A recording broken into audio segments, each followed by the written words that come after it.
Hi there, everyone! This is the ABCs of RPGs, where we teach you the basics of tabletop role-playing games. This campaign, we're covering the king of all tabletop role-playing games, Dungeons & Dragons, with their second introduction box, the Essentials Kit. The inventory inside is called the Dragon of Icespire Peak. I am the game master for the evening, Spencer, and I'm joined by my players, Dalton. Hi everybody, my name's Dalton. I'm playing a halfling wizard named Ufo, and he's excited because he just got one level closer to Fireball. Not quite there yet, but almost.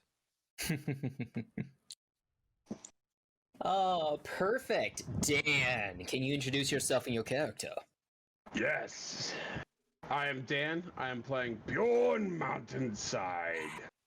Bjorn is a dwarf, a fighter, eldritch knight who casts magic upon his foes, and is also wondering if we are at level 4 yet. We are. We are. Yeah, we're gonna go over that. Bjorn will be leveling up his character as everyone else introduces themselves. Luckily, level 4 is a very easy level, which we're gonna go over here in just a bit, but before that, Justin, can you introduce yourself? Hi everybody, I'm Justin. I'm playing Doc Rivers, unrelated to the basketball coach. Yeah, not the Celtics or the Clippers here, folks. Just some WWE. Wait, no, sorry, some good old professional wrestling. Amateur level. I'm a part-time semi-pro wrestler. Yes. Both Bjorn and Doc Rivers have a semi-pro wrestling duo called the Mighty Hammer and the Diamond Anvil. And of course, they're accompanied by their two, their pyrotechnic expert, Ufo, which Dalton is playing, but also the Moon Twins, one of which is what Ashley is playing. Ashley, can you introduce your character? Hi, my name's Ashley. I am playing Nivara Adar. She is a high elf moon elf. As Spencer mentioned, she is twins with Novo, played by Christian. Nivara is pretty cool. She likes to do acrobatics and stuff like that, and she is pretty obnoxious. So yeah, that is Nivara. Self-proclaimed obnoxious. So, and then of course the other twin, Christian. Can you introduce yourself? Gesundheit. Thank you. Yes. So Novo Adar, the other half of Nivara's, is I guess that sounds like we're in a relationship. Maybe I shouldn't say that. We're twins. You're twins. You're twins. It's not romantic. It's familial. It's a complicated familial relationship. I wouldn't say that either. Don't say complicated. Vibes of being stuck in a washing machine. Sorry guys, this is Persimmon! Freudian slip. We are no longer broadcasting this stream in Alabama. No, okay, all right. So we got shut down by the FCC. Or we might be exclusively broadcasting this stream in Alabama. Exclusively. Decided yet. Novo Adar is a bard, has a sage background, so he enjoys being taken away in his studies and reading books. Currently, he's reading The Picture of Dorian Gray and The Sandman. And, you know, he really just enjoys being the smartest one in the room. So, yeah, that's about it. Perfect. All right. Well, each session, we do a recap and a get to know you question to kind of talk about our characters a little more. I'm going to switch up the order this week, and I'm going to start with the get to know you question before we go into the recap, so we can just slide right back into the story. So, can someone roll me a D250 on roll 20, and we'll go ahead and ask that question. Let's see. Dalton, do you want to roll that D250 if that's okay? Sure.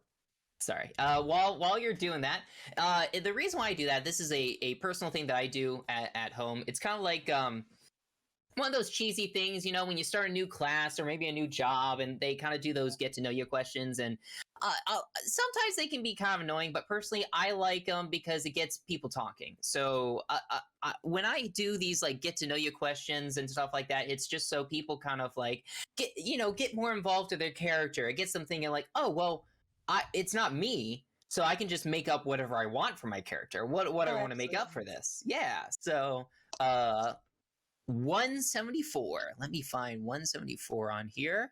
Do I get to make Okay. that with Spencer's advantage? looking for that. Yes, go ahead, What? Ashley. Oh, while Spencer's looking for that, I was gonna say, yeah, that's like one of the really fun things about playing role-playing games. You get to play someone you've never been before. I have perpetually been a very nice, good person my whole life, not to brag. So I played a rogue and I stole a bunch of stuff from people in my first campaign. So Oh my god, sorry. Yeah. yeah, play whoever you want. Yeah, exactly. It's about some Justin's people. face is he is not thrilled. No, sorry, I was actually doing renders for the stream. That's actually what that was. I was looking at Like- Ashley, you are a horrible person. Oh no, I was also making jokes about like what we need to delete from the final edit before it goes to YouTube. Like, Yeah. nope. Get rid of Speaking that of one. which, we if you enjoy our streams, check out our highlights. We condense these Star Wars streams into 15 minutes of pure us being awesome, and each week there is a exclusive clip that's animated from our characters made out of our Hero Forge tokens. So check Yes, that out. And we also put those on other socials, so check those out. Those are especially fun. Yes, Instagram, Twitter, and TikTok. But anyways, all right, back to track. Question 174 on my little nifty page is: would you rather someone be honest and hurt your feelings, or lie to protect them? Naivara, would you like to go first? No. What would Naivara? No. Okay. Does anybody else feel that call? Know what their character would react to that? Would they want them? Yeah. UFO can go because UFO is pretty simple. Yeah. The only opinions UFO cares about are opinions about his art, and he knows that people will always love it. So it doesn't really matter what people say, whether that's the truth or a lie, because he knows that they're always going to love what he does. Of course. That's beautiful. Christian, does Novo have his answer yet, or? Of course. Yeah. Novo believes in saying what is true, so somebody may learn by that. Yeah. That's good. That's a very honest, kind of like noble answer. I agree. Justin, does Doc Rivers know how he would answer that question? Yeah, Doc Rivers is unconcerned with your feelings in the face of What the about- truth. Feelings though. But like sometimes he's concerned with your feelings, but he's gonna give you the unpleasant truth over a pleasant lie every time. I mean, That's he's who a he is. doctor. He can't lie about doctor. like, yeah. You can't Yeah, help like it. if you're gonna die, you're gonna die. He's not one of those battlefield mates. Well, actually, he is one of those battlefield mates. He's like, you're gonna be okay. He's gonna be okay. And okay. Mm, might not be okay. Oh, that's awesome. Does Naivara know her answer now? She does know her answer now. She is going to tell you she wants the truth, but she doesn't. She Aw. like will say that she wants to have the truth, but in reality, she's kind of scared and she wants approval deep down. All right. Perfect. Okay. Well, let's go ahead and go into the recap. I'm going to go ahead and just kind of list off what happened last week. So, let's see. It was a lot of combat last week. So you guys started this quest here at Butterskull Ranch. And you kind of like were already engaged with the orcs in like the main dining room floor. So you guys kind of like initiated, you surprise round them, you initiated combat. Dan's character Bjorn actually like ran in, got on top of a table, and like murdered half of them by casting Thunder Wave, using an action surge, and then just finishing off two more. It was incredible. He killed a guy with a ladle. It was great. And you guys quickly mopped up the rest of them downstairs and made your way upstairs with Big Al in tow. You cleared out the ones in the gaming room. Nivara was on the front lines. She took some damage, decided to kind of like move into the back, but then ran to check out another room and found a sleeping orc and decided to stab him, leading to a knife getting like lodged into his throat, him bleeding everywhere, and then them getting into like a fist fight, and Nivara actually going down before just a brief second. She did some saves and she was good. Did you roll a nat 20 to get up? I did. Yeah, I did. I was so- very lucky. Nivara was solid. Plus, she had her brother right there too. So like there was healing magic afoot. And Doc Rivers was close. And We Doc would have been Rivers. fine. Yeah, so we're good. So yeah, so after that, you guys killed the leader, and I believe that's where we left off last week. So, I talked to the party members and I said, "Oh, hey, like, you know, this is technically the end of the quest, so you guys can long rest here and kind of rest up." And with that, with the completion of Butterskull Ranch, the party leveled up to level 4. So the party's now at level 4, and now let's see here. You guys all got like I think just ability or score up increase, but I do want to go around and just kind of like go over like what everybody's like what they got for this level and everything like that. So Dalton, were you able to get UFOs all done and everything like that? Yeah, let me pull up the rules His and stuff. stuff. Perfect. Because you're right, it's not a complicated level up, but there is a little no, bit. it's not too bad. There is slightly more for some classes at level 4 besides just the ability score increase. UFO obviously put 2 more points into intelligence. Intelligence being an important stat for wizards. It makes his spells more potent, easier to hit with, and it makes it harder for people to get out of the effects. And it also lets him have more spells ready to cast in a day.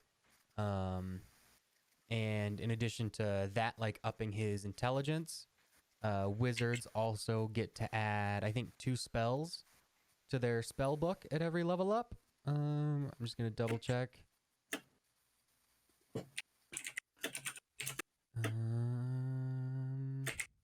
Is you fibbing?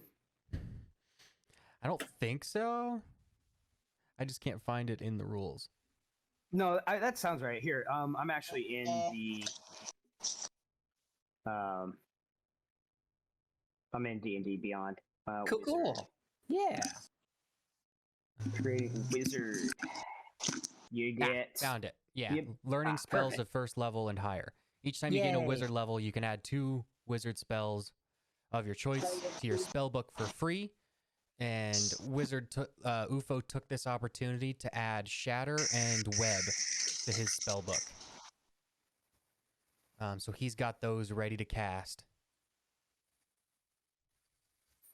Exciting. That's See, that's the awesome. cool thing. Yeah, wizards just like that's the great thing about being like a full spellcaster is like it's kind of like at every level you get something more. Whether it's like being able to add more spells or yeah, Justin, what were you gonna say? Oh, I was gonna say, I think it's like particularly cool facet of the wizard is their spell book, which gives them basically unlimited magic as long as they can figure out how to create the spell or transfer it from a spell scroll, whatever. You know, and that gives them, as long as they have a little bit of time to prep, they have a long rest to prep for an encounter.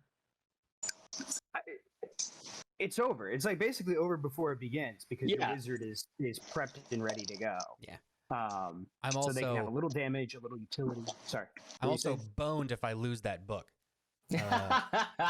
Yeah. True. That's why like Boned. a lot of But at people least you- like I was gonna copying say, at books and least he stuff has his like that. cat. I do have that hat to try and cast whatever cantrip I want Yes. at any point in time. That's such a cool low level item. Yeah, Mhm. agreed. That's such a cool item. So for any streamers that are watching right now and unfamiliar, UFO has, what is the name of the hat? I think it's a hat of wizardry. Yes, which lets him cast any cantrip he wants, Hmm. but there's a chance of Wizard failure. cantrip? Is that Yeah. right? Yeah, any And so I any can, wizard cantrip. I can find It's the a big item in the list. book. Yeah, it's a big. I can also list. use it as a spell casting focus too, so I don't need to like hold I don't need to ponder an Oh, orb. really? Yeah, I don't need to ponder an orb or like Ooh. wave a stick around. That's cool. I can have both Ah. my hands free. Ah. Dalton, That's I awesome. don't believe it's in the book. I think it was exclusive to the item cards that I handed out to everybody. Mm. So, yeah. Well, I just scrolled down on that PDF for nothing. Well, you're welcome for letting you know after the fact. But yeah, that's really cool. Was there I anything also else? rolled a whole D6 hit die and rolled a 4. You rolled. Oh! So no point in rolling. I got average. Well, cool. Who would like to go next? Go. All right, Naira, what did she get? All right. So at 4th level for a bard, your proficiency bonus stays the same. You do get an ability score improvement. For that ability score improvement, you can get 2 points for one category, or you can do 1 and 1. I'm realizing I probably should have put my 2 points in charisma, since that's my spellcasting mod or ability. But I put 1 point in dexterity and 1 point in constitution, so I could increase my dex because of acrobatics and constitution. Because what's really cool is when your con goes up and your con modifier goes up, you get to back add that to your hit points. Yeah. So I was able to add an extra 3 points to my hit points this round, plus the normal amount I would have gotten because I am now level 4 as a bard. So I decided to go that way, considering that I'm far from a tank. I kind of thought that, it's only 1 point to get me both of those level ups for modifiers. So I decided to do that. Yeah. And then I also will learn another cantrip as well as another spell.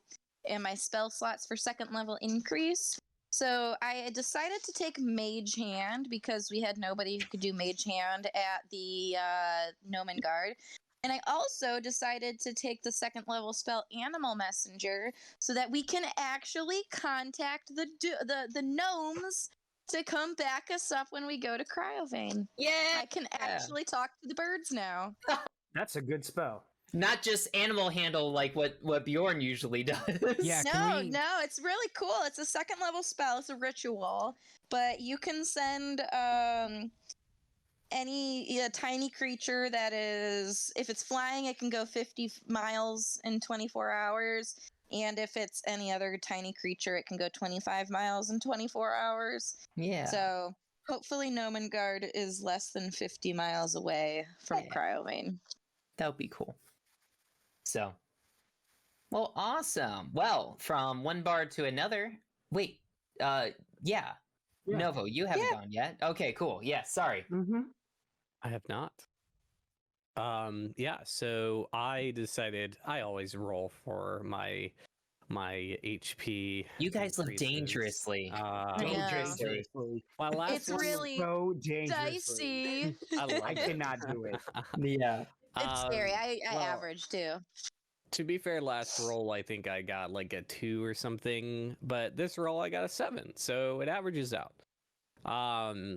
So I did that. I actually needed 2 points in charisma to get an extra point of or modifier point to it. So I did that, and then that affects, of course, my spellcasting ability and some of my charisma-based skills and all of that. As far as I knew, and then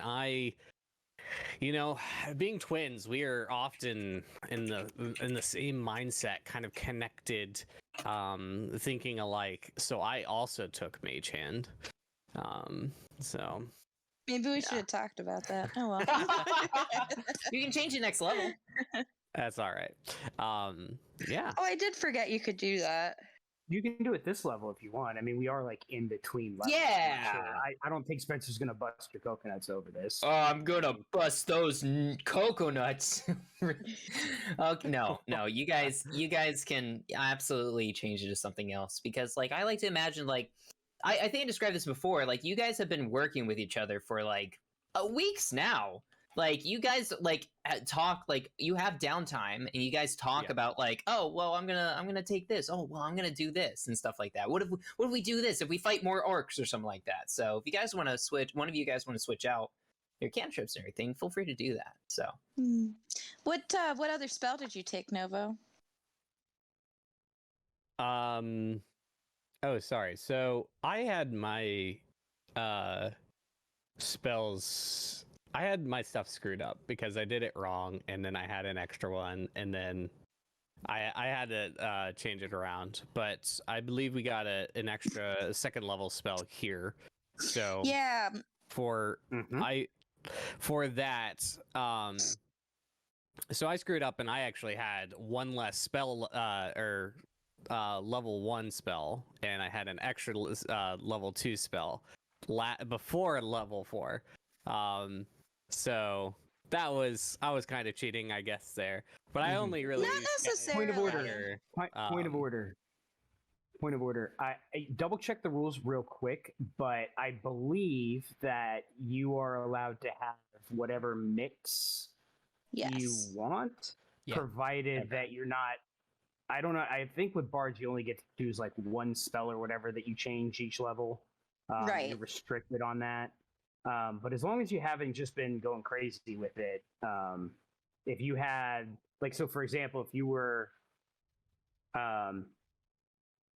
you know 3 spells at level 1, you know 2 Sorry. level 1 spells. Yeah. You can know 2 level 2 spells and 1 level 1 spell at level 2 or 3 or whatever you get your upgrading. You're right. Those are just the spell slots that I have for that level. yeah, Yes. I keep kind of adhering to like, oh, I'm just gonna have that many spells, or Right. whatever, because it adds up to the spells known.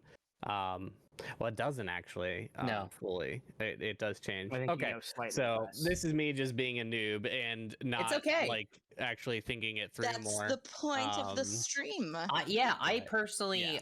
like, I'm very forgiving as a DM, just in general, like with that kind of stuff, especially with spells known and everything, especially if you didn't know beforehand. If more older hardcore players want to like follow, like, oh, I can only change one spell per level and stuff like that, go ahead and follow that if you want. Personally, Christian, I know that you're still getting used to a lot of these different rules and how these works, and especially spell casting. That's like more of the difficult stuff of D&D to kind of get down. So if you would have made other decisions, feel free to change that. Like, I'm perfectly okay with that. But to everybody at home, always check with your DM and make sure they're okay with it, because some DMs are a little bit more strict just because they don't want you. I don't know, not saying that they suspect anything of you, but they just want to make sure they're playing to the rules or being fair and all that kind of stuff. So always check with your DM. Personally, with this game, guys, I'm very easygoing with like changing your spells and stuff like that. So don't worry. Oh, the good news is I actually even unintentionally did not misuse this because I only cast like 1 from each level. Yeah. So So there we go.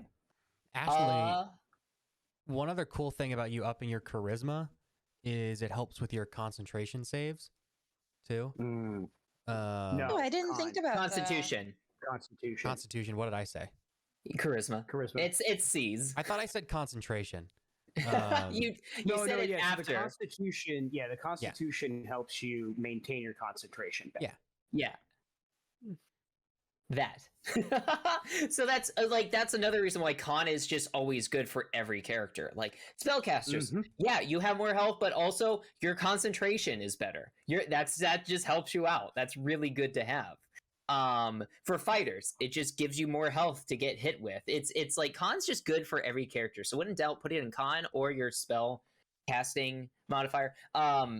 Ashley, I think Dex is good for you too, because you're a Valor bard, and you're Right. you're a little bit more frontline, a bit more so than like other bards, I guess I would say. But like it kind of allows you to kind of do that and everything. But yeah, like numbers wise, what's your dexterity now? 14, I'm guessing, or is it 12? No, it's 16. Oh, mm, it's 16. Okay, that's good. cool. Yeah, Never mind Making then. all those acrobatic checks. I know. But just to move on, Doc Rivers, what did you get this level? So 4 is kind of a cool level for clerics. One of the things that we get, of course, is the stat increase or feat. I, of course, well, not of course. So if you were not, for players at home, 4th level can, if you are a caster, can be a great opportunity for you to take.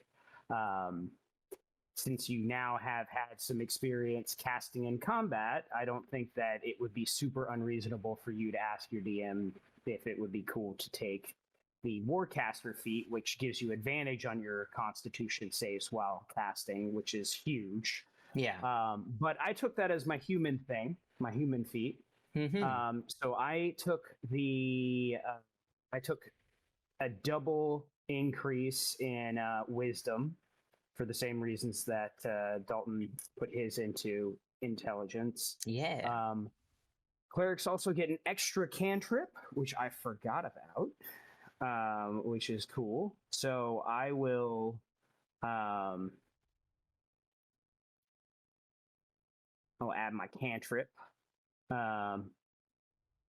Putting back on thaumaturgy, because last level I found thaumaturgy not super useful because we had so many people with prestidigitations. So I was like, this level I'm going to switch it out. Yeah. For guidance. Ooh, good one. And I'm still kind of like on the fence a little bit. I just don't want to take mending instead, just for funsies. Or Yeah. Word of Radiance, which is I can't take Word of Radiance because that's a Xanthar spell. So I'm gonna take mending instead. I can't do general magic. But you can fix up items. Yeah, I like can the pick stuff up. guidance is really good as long as you're the type of person to remember to cast it. I've been pretty good about it. He was, yeah. Like when It Naivara was was super sneaking helpful. in. Yeah. Because doesn't it take It's a also good before like Question. out of combat. It's really good to do for ability checks. Yeah. Like so you go and you're like, I'm gonna concentrate on you. Jesus upon you. Jump that crevasse. Jump it. Jesus, take the shoe or the Jesus, leap. Take the leap. shoes. Yeah. Yeah. But what's your question, but- Ash? Oh, sorry, Justin. Ashley, you have a question? I do. It's for you, Justin. What's up? Can you explain how you got a feat and what feats are? Oh, okay. So as the variant human, one of the main attractions to being the variant human is that you get, as your racial feature, a free feat. Feats are available in, let's see, which chapter is it of the PHB? They can be found in chapter 6, customization options. Also in that chapter, there's the multi-classing, which I didn't do specifically because this is the starter, but it's good to know, especially for multi-classing. There's a lot of important stuff, especially if anybody wants to multi-class from martial classes to caster classes. But there's a list of feats, and feats will give you a special ability depending upon what it is. So alert, as I'm looking at it, that's the first one you can find, gives you a +5 flat bonus to your initiative. You cannot be surprised, which means you're immune from surprise rounds and sneak attacks and stuff like that. And other creatures don't gain advantage on attacks against you That's as a cool. result of being unseen. Now, a lot of them will also come with a single stat bonus if they're not, if the devs and producers decided that it wasn't all that powerful. So it's kind of cool. So like durable is really good because you get, you can heal better when you do your short rests. and it boosts your Constitution by 1. Durable is not really my favorite feat. Yeah. When you consider things like dual wielder, especially if you're a fighter, this is a great human fighter feat, dual wielder, which means you can gain +1 to your AC while wielding a separate melee in each hand. You can use 2-weapon fighting, even with one-handed melee weapons you wielding that aren't light, and you can draw or stow one-handed weapons when you would normally be able to draw or stow only 2 one-handed weapons. Sorry. So yeah, great feat. There's some other cool stuff like Inspiring Leader, which is kind of like one of the fighter Battle Master abilities. Lots of good stuff in there. Lots of good stuff. That's really cool. Yeah, so that's the quick touch on feat, because we could probably do like a whole... We could talk about it a lot. So Right. yeah. But yeah. And then I got another spell slot and 3 more known slots because clerics are amazing. Yeah. Clerics are just absolutely great. Yeah, so I got to know a couple more spells. I picked Silence, which is a cool one. Silence is good for stealth checks, but its real value is preventing somatic components from being cast against enemy casters. So the holy man can run in with his spiritual weapon and silence an enemy caster, and then just beat the Whap him out of them. Yeah. Just whap him around. With things like normal attacks, because they still get to wear heavy armor, so they can be pretty beefy close combat. That's a great spell, Christian. Take Minor Illusion. It's awesome. I can't say enough nice things about that spell. It's funny because nothing. Sorry. Wait, were you gonna change to that? Clarity. I get no, I don't get that. No. But yeah, so and the life cleric gets a lot of the cleric spells that you would want anyway, so you can really kind of focus on interesting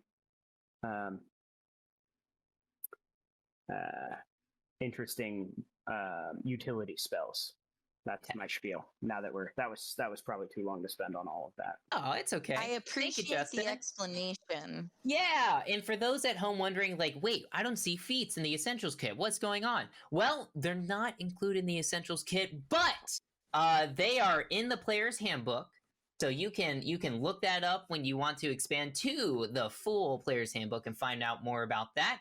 So feats are, like Justin said, a whole extra thing that's included in the player's handbook. Just like a lot of extra stuff. The Essential Kits is kind of like the bare bones of D&D. It's a great starter start off, like we were talking before about making basic characters and everything, but there's a lot more to D&D than just that. So we're gonna shift to a break here in a second, but before we do that, I do want to read you kind of like the beginning of this puzzle you guys have down here. So down in the cellar of Butterskull Ranch, Big Al said that there was a black chest that the orcs brought in that they said they stole from like a caravan of some sort.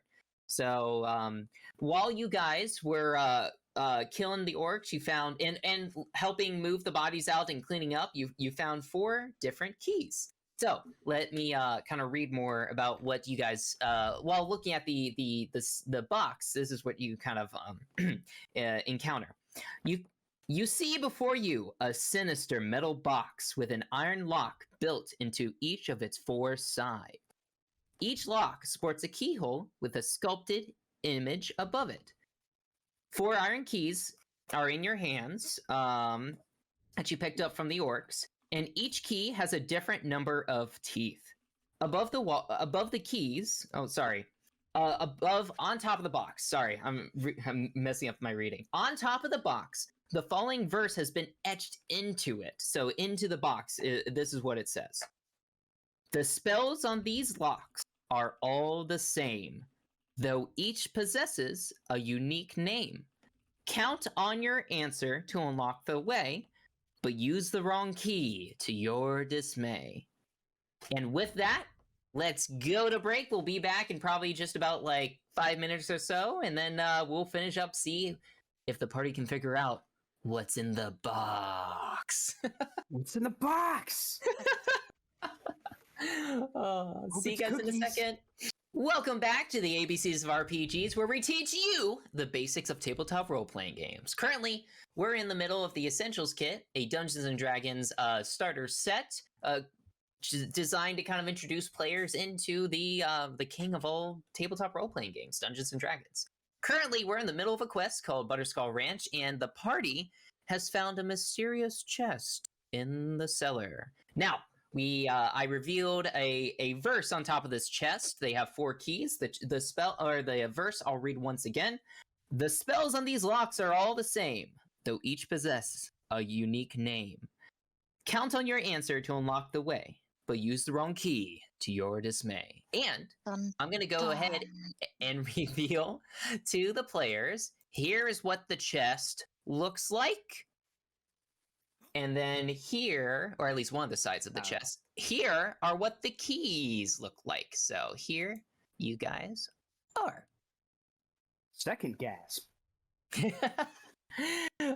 So here you guys are. I have a question about the chest and the keys. Go ahead. The studs on the side. Yeah. Are those different from the teeth?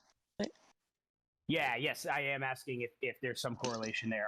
Are the studs on the side of the chests different, or are they uniform?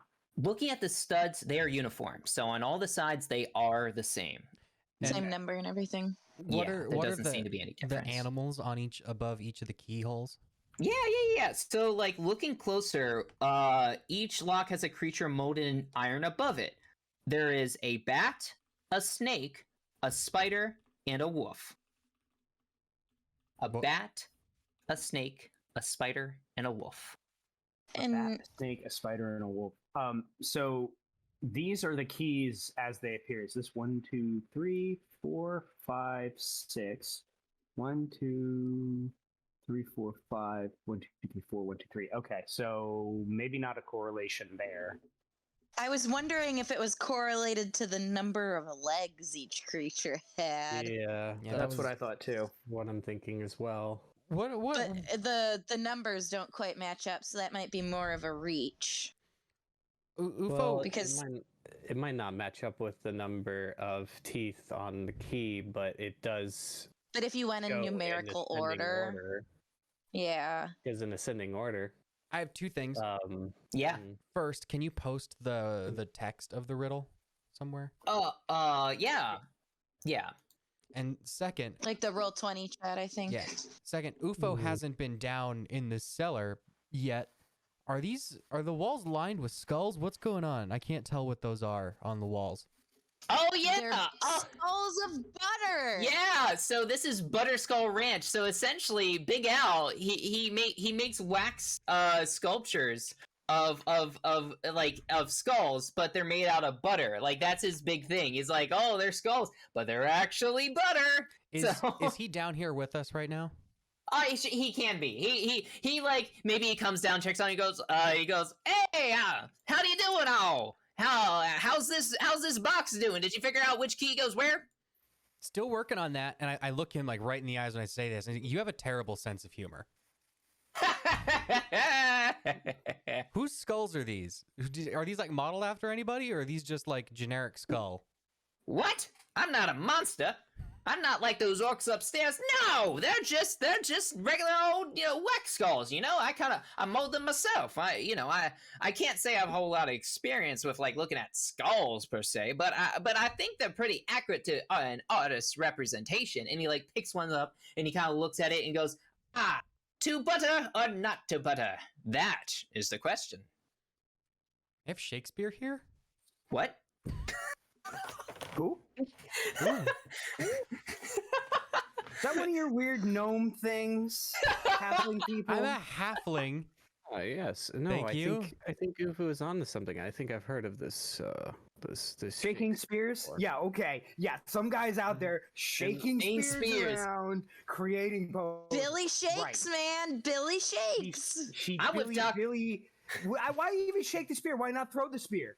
Why not? That's a much more efficient use of a spear. I don't understand this. I don't like your halfling word tricks, UFO. Billy throw spear. Yeah, I'm with Doc on this. It don't make no sense. Shaking spears.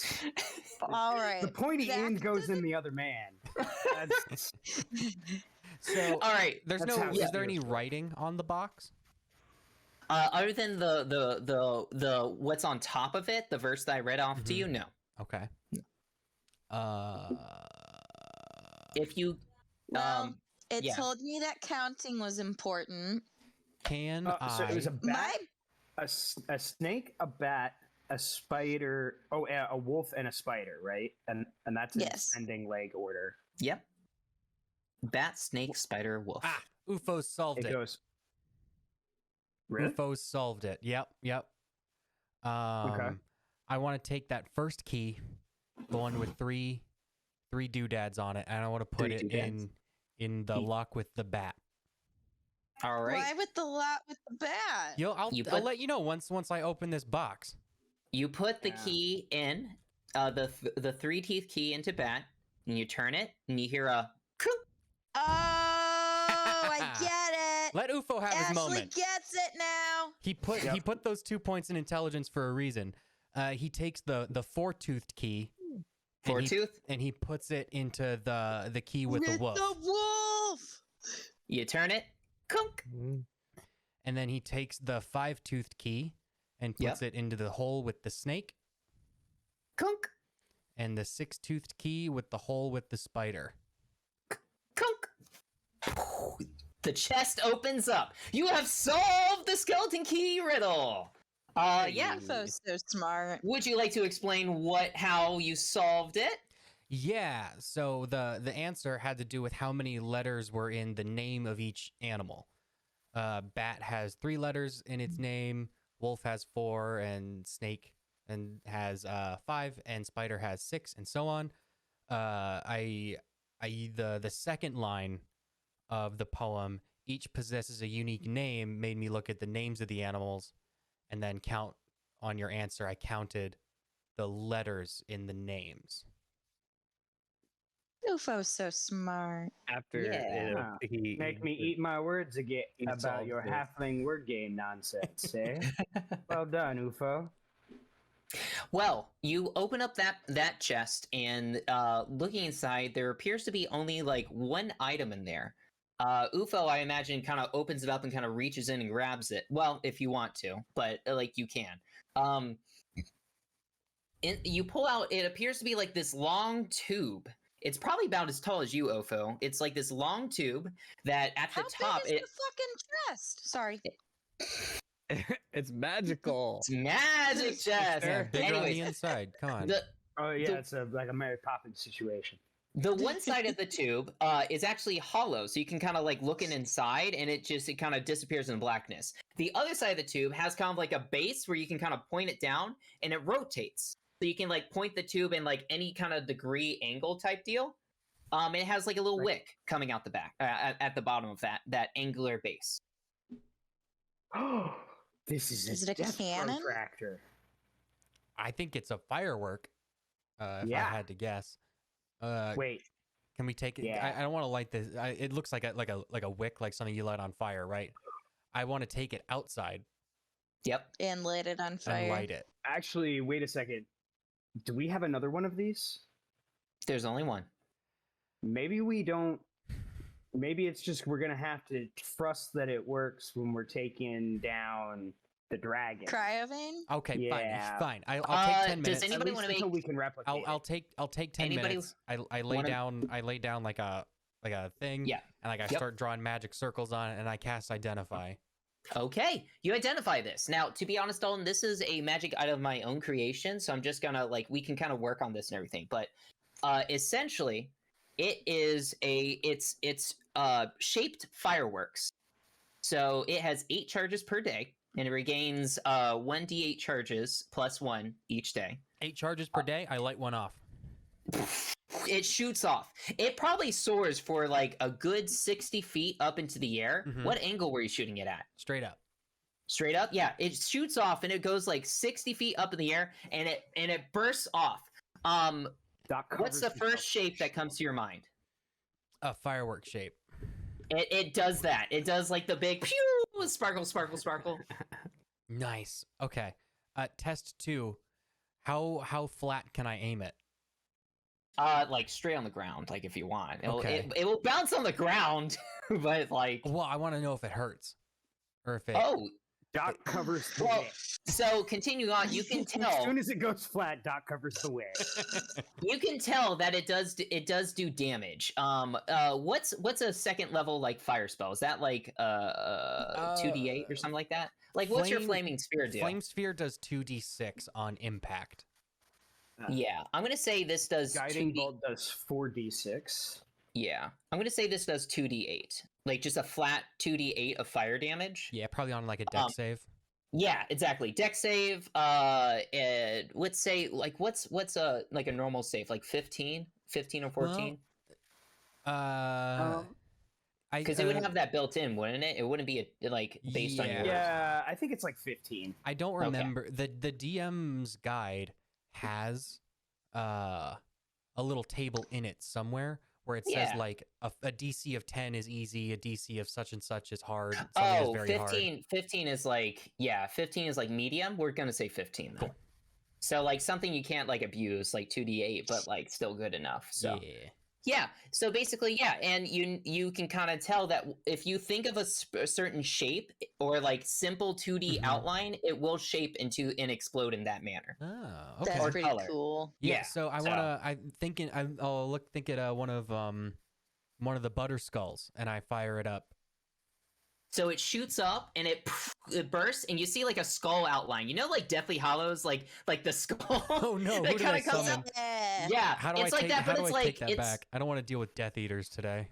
it's like yellow though. It's Okay. yellow. It's not like the green, or it's like yellow like butter. Yeah, because So you were thinking of butter. butter Yeah. skull, yeah. So yeah, Big Al goes, "Hey, could I get you to advertise some butter skulls back at Fandaland when you get there? Yeah, They'll know it. obviously. When they see the skulls, they'll know it's my butter. Yeah, They won't oh, think I'm of sure. anything else. Yeah, nobody thinks of So anything we else. just shoot this off. Yeah, in just the shoot skulls sky, into the it's And sky. make sure it's skull yellow shaped. skull. Yeah, Yeah. Everyone's gonna just know it's about your butter, and go they'll along come with their day. screaming and hollering right to me. Well, that makes As a sense. fun fact, the Ohio State Fair has giant life-sized statues made out of butter every year. So that is your fact for the evening. Perfect. So, Sick Ohio. to cut away, and Love kinda- Ohio. to reveal a bit more to everybody who's watching the stream, this puzzle's not in the essentials kit. So one of the things as a DM that I took upon myself, and when I was asking if you guys were watching back in session 0, I asked everybody like, hey, what do you guys want out of a D&D adventure? And we had several people ask like, hey, I want puzzles. So this puzzle here, straight out of one of the source books for D&D right now that's out, is Tasha's Cauldron of Everything. So it's cool because like Tasha's Cauldron of Everything has like a bunch of stuff, everything from subclasses to monsters and like spells, and then like even puzzles at the back. So I grabbed one of these and threw it in here. And here we go. And what I did was I kind of made up like a magical item that I knew UFO would like, shaped fireworks. Like UFO's a fan of fire and everything. Obviously, this would be like the perfect kind of gift for him. And there's all sorts of rules for designing your own magic items, and there's a ton of stuff out there. If you're looking for a simple kind of like instruction, just try to think of something in mind that you think might be good that isn't too overpowered, and base it on other items that are already out there. So what we did was I have the base, like kind of like I have the range 60 feet. We can change the angle. We have the save that we made up, and we have the fire damage, which is 2d8, and it's just flat. A lot of magic items have charges, and they regain them each morning and stuff like that. Each daily. Yeah.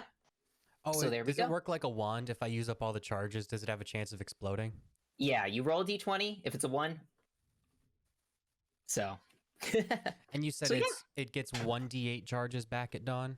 1d8 plus 1. Plus one. Yeah, and it had max, or I Up guess to we can 8. roll for that. Hold on, let me roll to see how many charges it had. Oh yeah. Minus Well, at 2. the time. Subtract. Yeah. Yeah. Before he set 2 off. Yeah. All right, so it has 3 left Cool. for today.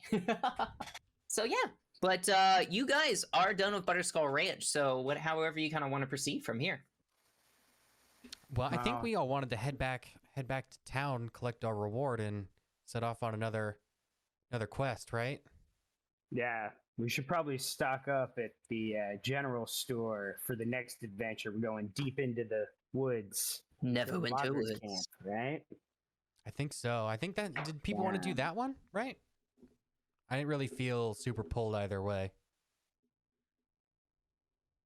The lockers I camp, you didn't- said? Yeah, loggers camp. Oh Cool. no, we wanted to do that. Didn't, We didn't. somebody told us about a guy in the woods wants some wine for some lodgings halfway through the woods. There was Oh yeah, I that. bought some wine. And then if you Yeah. guys remember, somebody Wine. also told We you. also have to hit a shrine in Coneyberry. Yeah, as the Tribill trail runs east, it passes through the ruins of Coneyberry, a town sacked by barbarians years ago. There's a ruined temple south of Coneyberry where it said the locals hid their gold. Yeah, we were gonna hit that on Yes, the we way need back, to go right? there. Well, yeah, Yeah, if it's on the that way, was our let's do plan. that. Okay, cool. So let me go ahead and bring you guys back to the Sword Coast map. All right, so let it take a second to load in here. So you guys were up here at Butterskull Ranch. Hopefully this is much easier to read than before because it was much harder to read. And Coneyberry is actually right next to you guys. So if you guys were like right at the beginning, where you're like right at the beginning of the day, maybe you solve this like chess puzzle and you like head out at like, I don't know, you guys are adventure party. Yeah, we discussed it before. Most of you guys are up early. So if you head out at like 9 a.m., 8 a.m., you'll get there like in like an hour or two, I think, of move-in. I think it was only took you guys a couple hours Sweet. from Coneyberry to Butterskull Ranch. So Mm-hmm.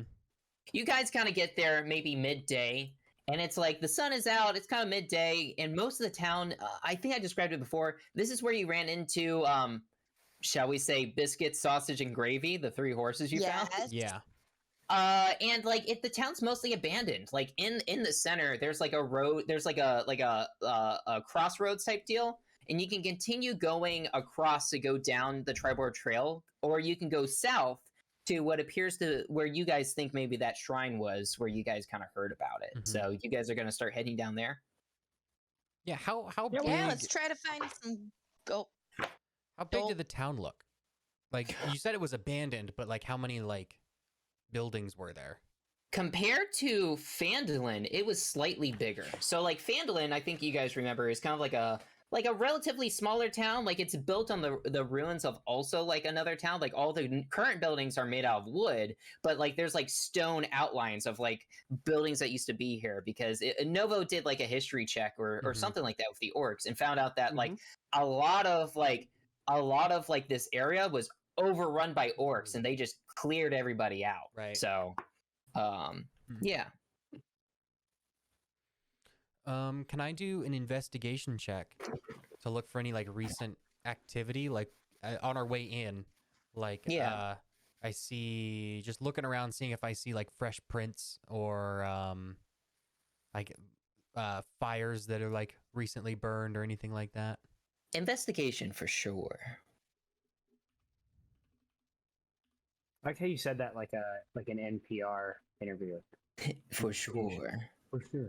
Yes. I got Very a crit fail /5. You're not That's the even worst kind. Oof. you don't think anybody's been here. You Ever? think you remember you crossed through here, but like now that you know, like I don't see any evidence that we were even here. This is a different town. Oh yeah, so I'm lost now. I'm too excited about my new like fireworks tube, because like I don't. It's like you said, it was as big as me, right? I don't have Yes, anywhere to put yes. it, Yeah. so I kind of like have to carry it like both hands in front of me everywhere. Yeah.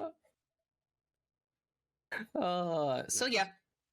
Do you guys want to continue south then to go check out Mhm. the shrine? That's yeah. Cool. So you guys head down south. And I'm going to read you guys something. So An old dirt trail stretches from the outskirts of Coneyberry to the shrine. Okay.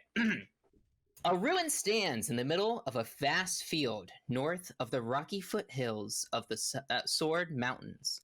An old stone temple with a belfry jutting from its peaked roof is enclosed by stone walls, many sections of which have collapsed.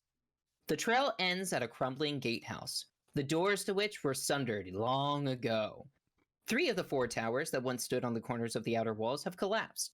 Only the northeast tower remains, and a guard stands on top of it. So, just to kind of let you guys know where you are, let me kind of mark on the map where this is at. So it is, you guys are right here. Do you see where I put that new X type deal? Mm-hmm. So you guys are right there. That's the Shrine of Servas that you're at. And I have a map for you. So... Can I roll to see? Oh, sorry. What's up? I was going to ask if I can roll to see if the guard looks like it's alive or if it looks like he died a long time ago. Of course, Because I yeah. thought this shrine was supposed to be like abandoned, right? Yeah, so give me a perception Like check. everything was. Is it okay if I roll one of my actual die? Yeah, that's fine. Oh no, it pulled up. It's okay, we're fine.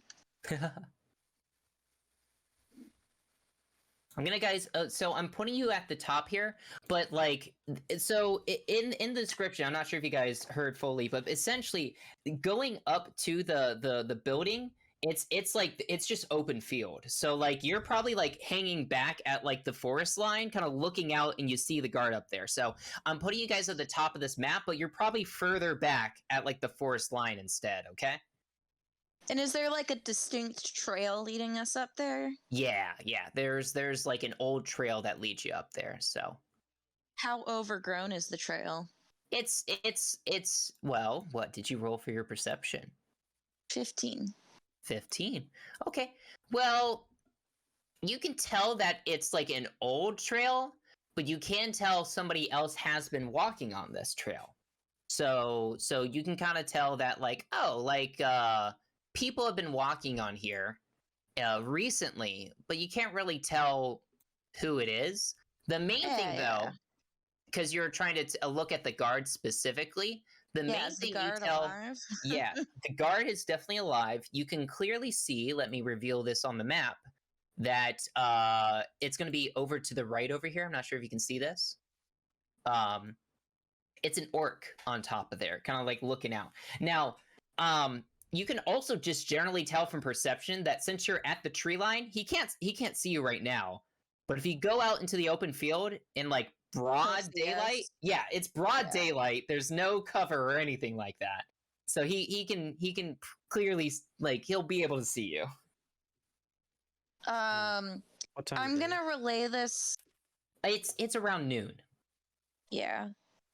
I'm gonna relay this to the party members and be like, hey, there's an orc up there and he looks super alive. I thought this shrine was supposed to be abandoned like everything else in Coneyberry, but there is certainly a live orc in that guard tower. At least someone's here. He's gotta be guarding something, so there's probably more than just him here. Yeah, so UFO, he's looking for excuses to use his fancy new firework. Yeah. He's like, guys, okay, I have a plan. What if I launch a firework that's just a big, bright red arrow pointing the other direction? From us. Yeah, from us. And then they go look that way. Okay. Let's not do that first. Not a bad idea, That's but not a bad idea.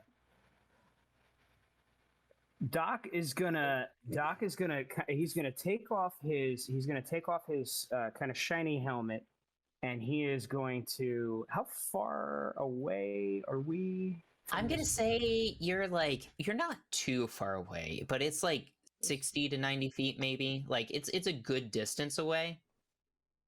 All right. Can I see if there's any orcs maybe. So if there's a guard tower up here, are there Yeah. any? Do we see any shadows moving? Any kind of pikes sticking up? Kind of, over It's the. it's hard to tell inside of because these walls are pretty tall. Let me see how tall they are. I have Uh, another question about the walls. The gatehouse is Jen. like 20 feet high, so the walls probably match that. Okay. Uh, And we have confirmation that this orc is alone. Yeah. Ashley? The other question I had about the walls, you said they're kind of crumbling. Like, are there spots where it's crumbling all the way down to the ground where you can sneak through the wall? Oh, or yeah. is the only way in through that path in the No, middle? you can clearly see, like, right here, like, this is just down. So, oh, you know what? Actually, I'm sorry. I misspoke then. Doc Rivers, if you kind of, like, maybe, like, move over to the side and you kind of peer through this, like, hole in the wall, you can, Literal hole in the wall. yeah, you can actually see, let me see here. Yeah. You Can can see, Can I even scoot up and like yeah, like you peer can see, around? no. Or you- actually, is it easy? It'll be easier to just do that. Yeah, you're Okay. still at the back at the tree line, but you can kind of see like, oh, there's a couple orcs in there. Yeah. Oh, okay.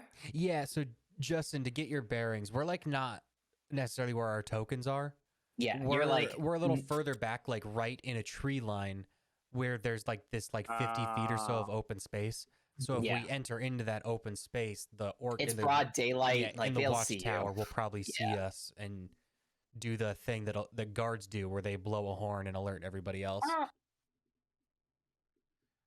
Actually, do we have proof? Do we know if he has a horn or not? Can we get you visual can't- confirmation You on can't that? tell from here because like it comes up to like his like chest and stuff. So Hmm. Can I ask? ask who? The orc. Yeah. Do Hey, you have a horn? Do you have a way to alert your friends? I'm an orc. Can't you tell? Yeah.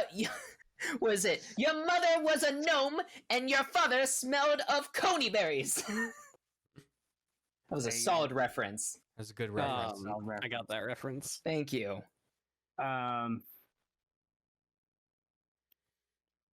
Okay. I let the party know that there's a couple of orcs that way. I can make it so that the orc can't alert his friends if I can get close enough, but then again, he'll probably alert his friends before we can get close enough. Mhm. We might be able to sneak around, and I park to the far side of the building and sneak past these orcs. Maybe UFO, if we use your little arrow idea, hang out to the side further down and then sneak in, waiting for the orcs in here to come out of this gate. Mhm.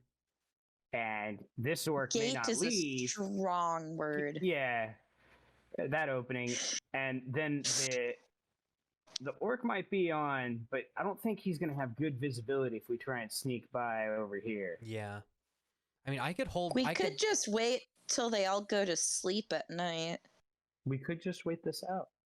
I And mean, then- the shrine is open to all natural light during the day, so we will not have any advantage if anybody sees us.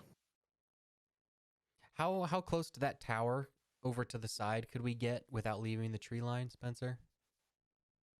Like the side that the orc is on, the guard.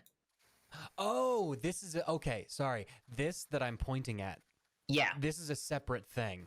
This is not. Yeah, a so separate that's thing. on Okay. top of like this That's on over top of here. that. Yeah, that's on top. Okay. Yeah. My brain was Oh, that's up picturing over it. here. Yeah. My bad. Yeah. My brain was picturing it as a separate tower, like slightly off to the side. but- Yeah. okay. Same. Sorry, I should have clarified. Gotcha. Okay. That's like a key, like a watchtower as part of the shrine. Yep. Okay. Yeah, I mean, we could wait. My other plan. I don't know if it might not be a bad idea for me to hold back and like I could go over here in the trees and launch up a firework, and then while they're all distracted, you guys run past the watchtower. I don't think that's a terrible idea. But I don't know if there's any other way for you guys to message me about like any updates. You know, I can pray on this. I almost took message and I didn't. Well, yeah. You're so gonna pray on this? I am gonna pray on this. Actually, I have You could. I have a bag of bones, and they have little gold runes inlaid into them. And I am going to take 11 minutes to lay some hands upon these bones, and then I'm going to cast them and say, should we distract and ask my deity, Saint Cuthbert, to tell us if we should try and wait for a specific course of action. We are going to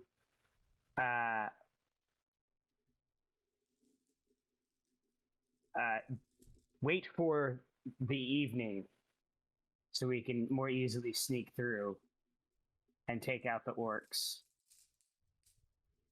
And now I cast my bones. And you have So- to tell me if there is weal, Yep. if there is woe, if there is both weal and woe, Yep. or there are no results. Okay. So you said wait till night, then sneak in? Yes. Okay. And you cast augury. So you get your runes and you kind of like shake them out and they come out and you as they roll and they slowly come to a stop. St. Cuthbert's magical energy flows through it. What is St. Cuthbert? Okay, St. Cuthbert's like does he have any like like how some gods can be like motherhood and stuff like that? What's his like main deal? Like battlefield strategy. Okay. Martial law, like just very authoritarian law. Is his realm. So he is like he's lawful good, but not nice. At all. Yeah. Okay. He's very jealous and punishing the evil. Yeah, so like as these runes start to like kind of like roll to a stop, you notice that like how you can tell St. Cuthbert is like reaching his divine hand out and like guiding this is like they like are like rolling and they just come to a stop, like very regimented, like rigid, and they just kind of like they're like tumbling and then They're like lined up in a perfect like 3x3 grid. yeah. Mhm. And you can tell by this, but your plan to wait till evening to sneak in, Mhm. it is wheel.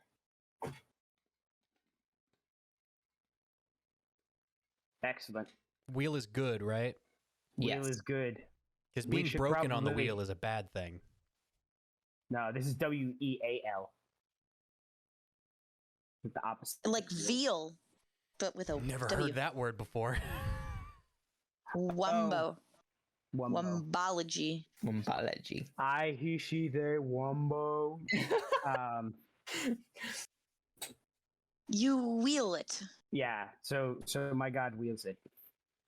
Okay, so we should probably head. Sorry. I'm Did I gonna say wheel? I poke- meant wheel. My god wheels it. I'm gonna poke Dr. Rivers and I'm gonna be like, Doc, What? what's this all mean? Well, it means we'll have the most success waiting for night, and then we can take out these orcs, liberate this site from the orcs. Okay. Yeah. Nivara's gonna be pretty bored, so she's gonna. We're like over 100 feet away in the woods and stuff, right? We can move back further into the woods too. Yes. Just sneaking in would be good, though. We probably I'd- shouldn't wake them up with smashing them to death. Yeah, does Nivara want help Yes. setting up her slack line that she takes Yes, with her she everywhere? does. She wants to set up a slack line so she can do that while we wait because she's bored. She has no patience for someone who's 200 years old. Yeah, let's go over that. So you got here at noon and you're waiting till the evening, and it's summer, so the sun doesn't start going down till like 9 p.m. So you got like 9 hours Got like to 9 kill. hours. So Nivara's setting up her slackline to like walk, like Yeah. okay, In between some trees. Yep. yeah, okay. What's Novo doing?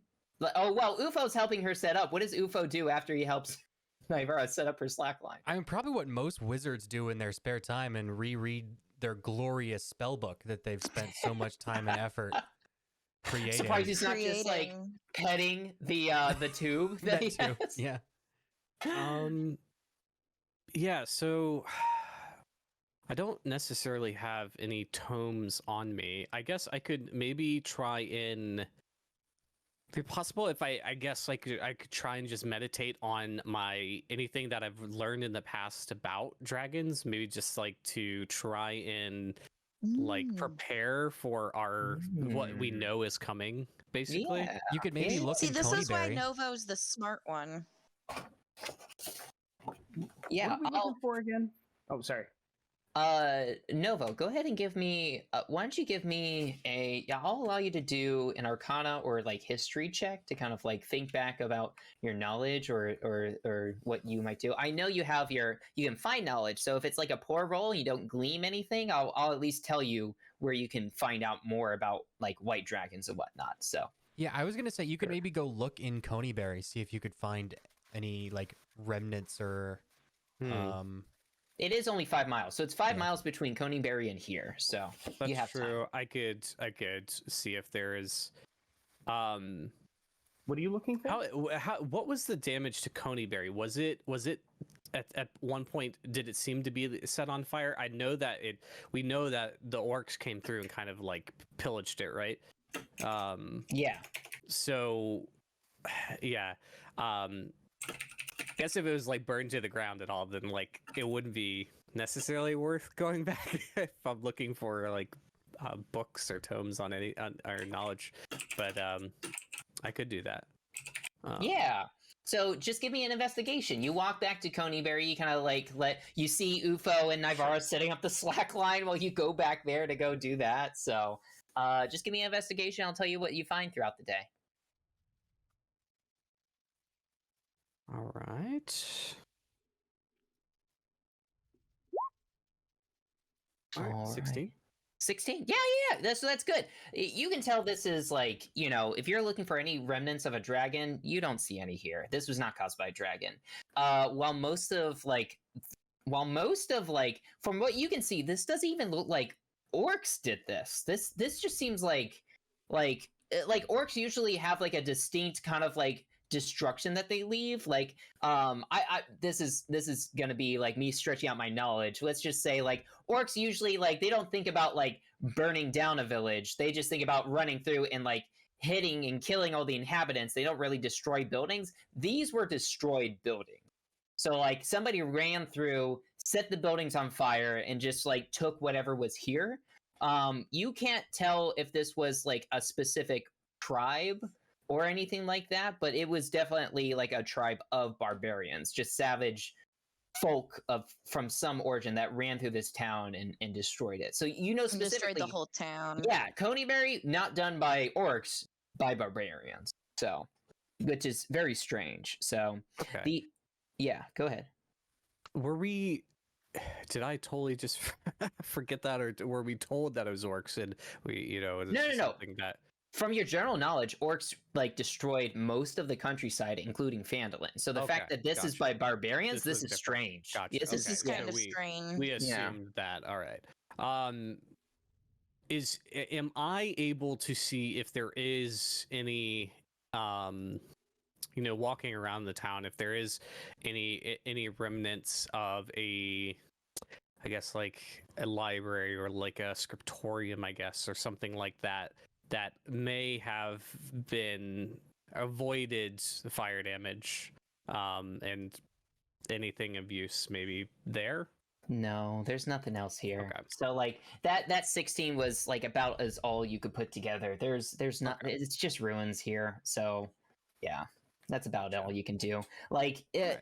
like you were looking for even signs of a dragon, but like generally that like dragon signs would be like breath. Like what dragons? Well, this is a white dragon. It'd be ice. There's no ice around here. There's nothing like that. There's no giant claw marks. It just looks like this village was burned a long time ago, and it just kind of crumbled from underneath. So, yeah, that's Or kind a of white dragon. Would a white dragon's or the breath of a white dragon and the ice resulting from that, is that able to ever melt away? Oh yeah, it definitely does melt. Or at least from normal temperatures in the summer. Yeah, it's summer weather. Ice dragon's breath is pretty strong, so like depending on how big of a chunk it would probably be gone in like a couple days. So Okay, like under the summer heat and stuff. So cool. but yeah, so let's say you start walking back to the party and everything like that, and while you're doing that, Justin, do you want to describe what Doc Rivers has been doing these 9 hours? So at the very beginning of the 9 hours, Doc is going to cast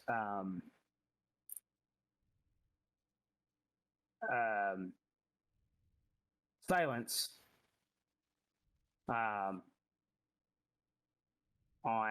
himself. And since we're gonna have like a 9-hour break in between this, he's also gonna cast enhance ability on himself. Ooh.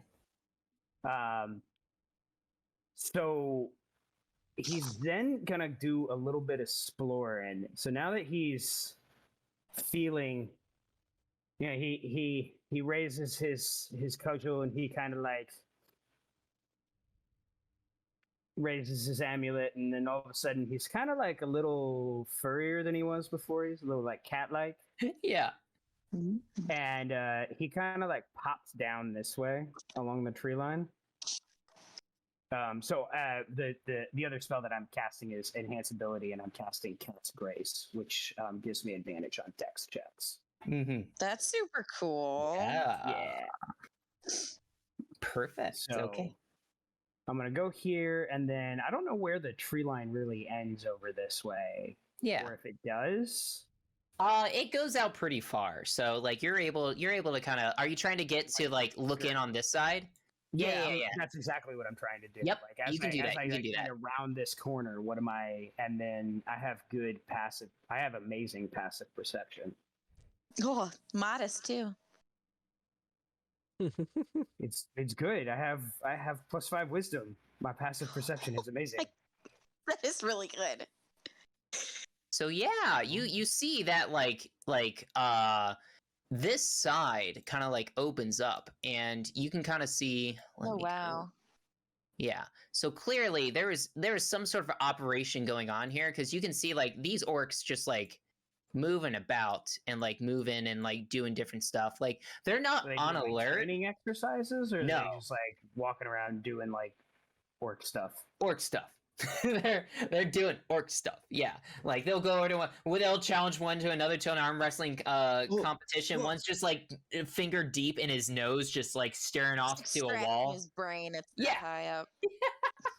So yeah, that's what they're doing. They're over here just doing stuff. So yeah, but you do see like roughly there's like a campfire over here and stuff like that, and like maybe some like not like beds, but like dirt. Like they like there's grass that's like missing from like them just like laying on the ground so much. So they Not they even don't- bedrolls. yeah, they don't seem to be sleeping in the temple, which is interesting. Okay.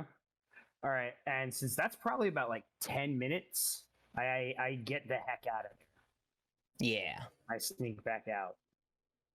There's not like I have a whole lot of time to be super stealthy, but Yeah. and I relay all of this information back to the party. Cool. The party knows. Um, By this time, like, Christian, you've probably made it back. Like, Doc Rivers is probably telling you about it. And then, out of the Neverwinter Forest, you hear the cry of a dragon. I don't like that. And you see it take off. If you guys remember last time when you were walking out to Coneyberry, it, like, flew over your heads and, like, landed in the forest. Well, it flies out, and it just, like, takes off, and it's, like, flying down more south. It kind of disappears after a while, but I'll go ahead and show you guys on the map real quick, the Sword Coast map. Like Mhm. as you're waiting, it flies from like deep in Neverwinter, like up here where you guys Mhm. were. Yeah, like northwest just of us. Yeah, it flies down here into the mountains, and you kind of lose it behind the mountains, but it does fly like down there. So Dang. yeah, I do have a question. go ahead. Does it look like it flew up out of where it landed earlier? Yeah. Roughly. Yeah, So it doesn't look like it Oh. moved much in between. It looks like it came up, it landed, it was there for at least 24 hours then, and then it yeah, came back and left. Mhm. Unless Yeah. you missed it moving while we were at Butterskull, but yeah. Like it's pretty far away from you guys, unfortunately, just because it's like it doesn't fly like over you or anything. It kind of like flies out and like around and stuff. So like you know what it is because you saw it earlier. If you would have normally have been like just looking out, you couldn't even tell what it was. You could just tell it's Yeah, like you'd be something like, big "That's and flying. plane, Yeah. a bird, it's Superman." So, but anyways, it is now evening. The sun has started to set. I do want to note if somebody was like looking out or like noticing, at one point the orc kind of disappeared from up on top of the tower, and then he came back. So like, What- there's What yeah. time? What time did he disappear? It was for like maybe like 5 minutes around 6 p.m. And now he's back. Huh? So Yeah. we should wait until tomorrow at 6 p.m. then. Yes. Nah, I think we could probably just go. Yeah, they're sleeping. I feel like they're heavy sleepers. I mean, we didn't wake up half the crew when we were murdering the other half. Well, Doc Yeah, said in the they same probably weren't house. sleeping here. You do notice that like at 9 p.m. like the orcs start to move and they disappear from your line of sight. So I mean like you can Wow. kind of guess where they Mhm. move to, but they're not sticking up at their normal positions. There's just that one guy up at the top there, if that makes sense. So but yeah, it's now evening. It's the sun is like setting. It's like maybe 9:30. Mhm. What do you guys want to do? Perfect. All right, who's the Ab- sneakiest among us? Is it me? You I you have did a increase your dex. +5 to my stealth rolls. You might be the sneakiest. All right. How about we do a group check with Ashley leading like we did before? Why don't you go ahead and make that roll, and then why don't we Wait, take a quick break? Yeah. I'm gonna before we move. So like basically once nightfall happens, Yeah. I'm gonna start casting silence as a ritual, so I don't burn the spell slot. But that'll Yeah. give us 10 minutes of not making any sounds while we move. So Okay. we won't have to worry about that. Okay. Yeah. And that as we stays head in. on us, not like where we were standing. Yeah, I mean, so as long as I'm understanding how it works, like the range is it's a 20-foot sphere, and then for the duration, no sound can be heard as you pass on a point you choose within range. Any creature or object. Can I be the? Actually, good question. DM, can I be the point? Or do I need to like kind of set it so that it's centered around here and we get it as we like walk through? Probably the latter, because if you can move a spell, it usually says like Ufo's flaming spear, it says on his bonus action he can move it. This seems like a spell where you plant it in an area and it stays there, because it doesn't really specify like you moving it around or anything. So No problem. yeah. But yeah, if you want to ritual cast that and like put it right at this like entrance here, you can do that. Yeah, I'm gonna like right at the entrance there. So 20 feet from the entrance. This I don't also know if might these be a are good 5-foot squares. This also might be a good time to give some bardic inspiration out. No, Oh, no, yeah. we shouldn't do that. Who should we I might need that. to? Yourself. Myself? Yeah. you That probably feels want weird. you Yeah. probably want it. Oh, and then I'm gonna.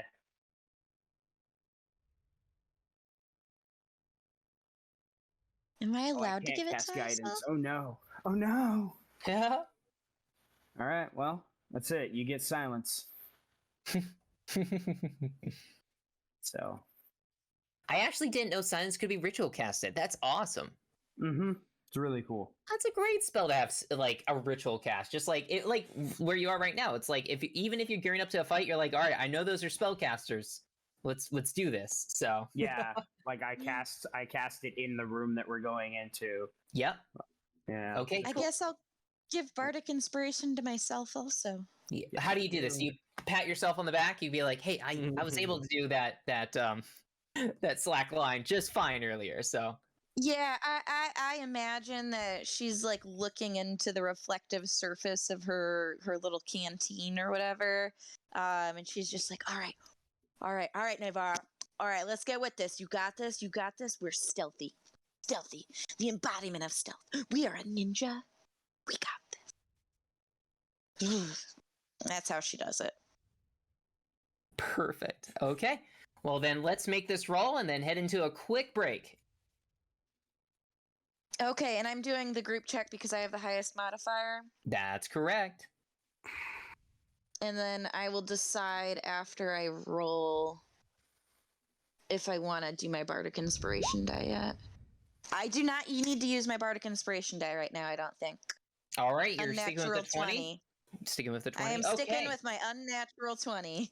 Okay! Under the cover of night, you are able to safely guide your party members up to the front just fine. Now that Doc Rivers has a mithril chainmail, there is no kind of you guys are silent. Silent as a cat in the night, a black cat in the night, and you guys are able to slide right up to this area just fine. Whoops, I covered up Naivara. Sorry about that. But I'll go ahead and reveal this kind of area. Can we go through this gate? Like, is that possible? I will talk more about this when we return from our break. So, we will be right back. We're taking a quick break while, just a little quick bathroom break, and we'll be back with finding out what's inside this shrine at the south end of Coneyberry. We're going to find out more here in just a little bit, so we'll see you guys soon. Hello and welcome back to the ABCs of RPGs, where we teach you the basics of tabletop role-playing game. We're back in it with the essentials kit of Dungeons and Dragons. The adventure we're playing is the Dragon by Spire Peak, and currently the party is investigating a shrine to the south of the ruined city of Coneyberry. Orcs have seemingly overtaken this place, but why are they here? Why are they guarding, shall we say, this weird encampment of some sort? The party is sneaking in under the cover of night and have just entered the gatehouse. So I can kind of describe to you what this gatehouse looks like, guys. So the gatehouse is 20 feet high, and its outer doors, which you guys are currently standing in, have been smashed to flinders. A rusty iron portcullis blocks the south exit, which is right in front of you. Let's see. There's a winch to the side to your guys' left, but it is destroyed. So the only way to lift that portcullis is to like open it manually. It looks like. I mean, it looks like a part of the wall is blown out. Oh, you've thought of this, UFO. You realize that clearly there is a hole just to your guys' right that I you solved can the just puzzle. walk right through. You're just on fire today. Yeah, hell yeah. Keys and boxes, no match. So are you guys gonna just move forward to like these doors right here? Yeah, I'm sure someone like walks over, peeks around that corner. Yeah, Yeah, and and it's clear. It's Yeah, clear, and then we sneak forward to that pair of So- doors. cool. I'm gonna make sure I take a look as we're going across right and Yep. left. Yep. Empty towers. It seems to be. You can kind of tell like this whole courtyard's kind of empty and such. So Oh, did the orc that was in this tower leave? no, he's there. He's still up there. He's like, you guys are under the cover tonight. You snuck in. He's up there. He's actually the guy who was picking his nose earlier. He's just Okay, up there. So he's digging. up there up Yeah. top. There's nobody like yeah, down works below. too. Okay. Nice. Nobody down. Yeah, he's up on top of the tower. Yeah. So, Cool. let's go ahead. I'm gonna move you guys right up here to the door. You guys reach the door, and it seems to be just like a normal wooden door. Like it's a shrine door, so it's kind of like arched, like, and it's like neatly patterned. It just has like a lot of age. It's not taken care of at all. And like you go and you kind of reach and you open the door, and it just opens. Like, this seems very strange. You guys know, like, from what Doc Rivers saw earlier, like, the orcs aren't going inside. They don't want to go inside. So, Wait. like, yeah. And we didn't hear anything. How much cover? Oh, sorry. What were you saying, Dalton? I was gonna say real quick, we didn't hear anything on the other side of the door before we opened it up. No. Okay. And go ahead, Justin. You didn't detect magic. Well, yeah. So that's how much cover do we have? It's night. Whoop. Didn't mean to do that. Whoops. Oh, hello there. I'm not looking. I'm not looking. That's. Oh, come on. I can't see Oh, anything. no, I saw. Roll 20. All right. Don't spoil Sorry it for about me. I that. didn't see it. I was on the reveal instead of the move. I'm sorry. Don't worry about that. Anyways, keep going. It's not important at all. Not important at all. Yeah. Okay. So, do we have 10 minutes to like hang back in this little area so this guy isn't like we're not hanging out here? Can we? Oh, you're just not gonna- go in? You can go in if you want. Well, so I wanted to cast detect magic, but I didn't know how conspicuous that You is. wouldn't be able to do that from right here. Right. Okay. I mean, we can. I'm fine using. I'll use the spell slot when we were in this room before we moved out. To detect magic to at the cast it- door? Well, Oh, detect magic well, it lasts for like stays up. 10 minutes. Yeah. Yeah. Yeah, it stays on you for 10 minutes. You don't sense anything on the door. You do sense something further in, but it's not this door. Okay. Can I quietly open the door? You Can I sure just do. Yeah. So here is the inside. Let me read. Is there a rows of crumbling pillars support the 40-foot high vaulted ceiling in this hall. Humanoid bones litter the dusty floor. And a 10-foot square hole in the ceiling leads to the belfry.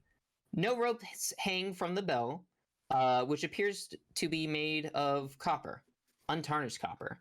The belfry can be reached. Well, sorry, that's DM stuff. Anyways, yep. So it's just kind of like this, like open, kind of like shrine. Sorry, I'm having that's some. Sorry. I'm having some DM Belfry fluff. can be reached later. Yeah, later. DM stuff. Yeah, Secret don't worry about level that. they're supposed to find. Secret tunnel. I imagine we kind of so- shuffle into the room pretty quickly since we're trying You to do. avoid getting seen. So we're Yeah, going yeah. like right inside.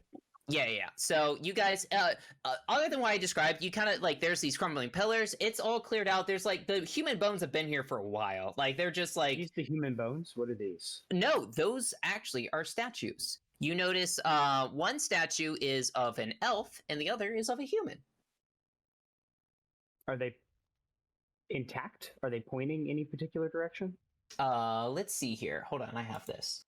Is this not pertinent information that we?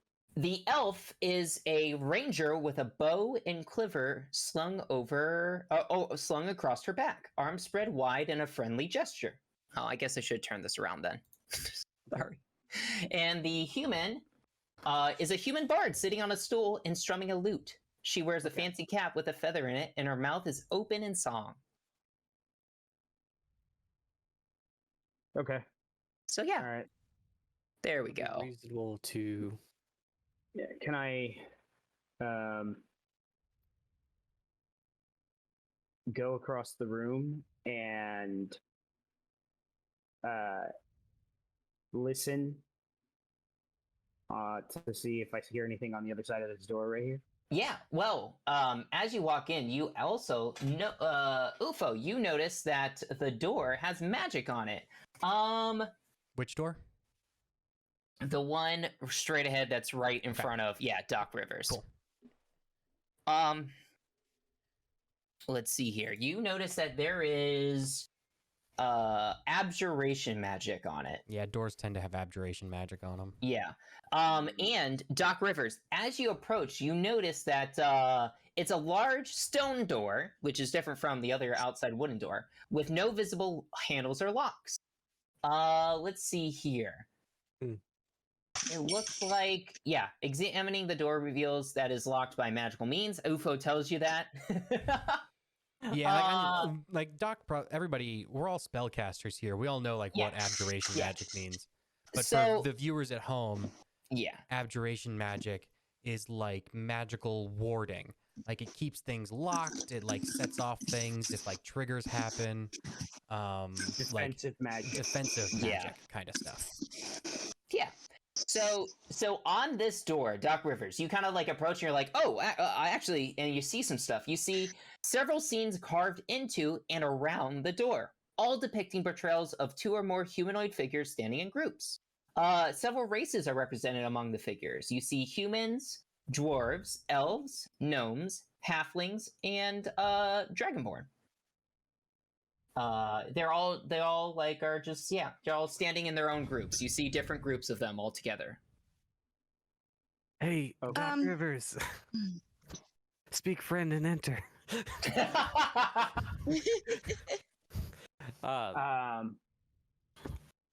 UFO. Yo.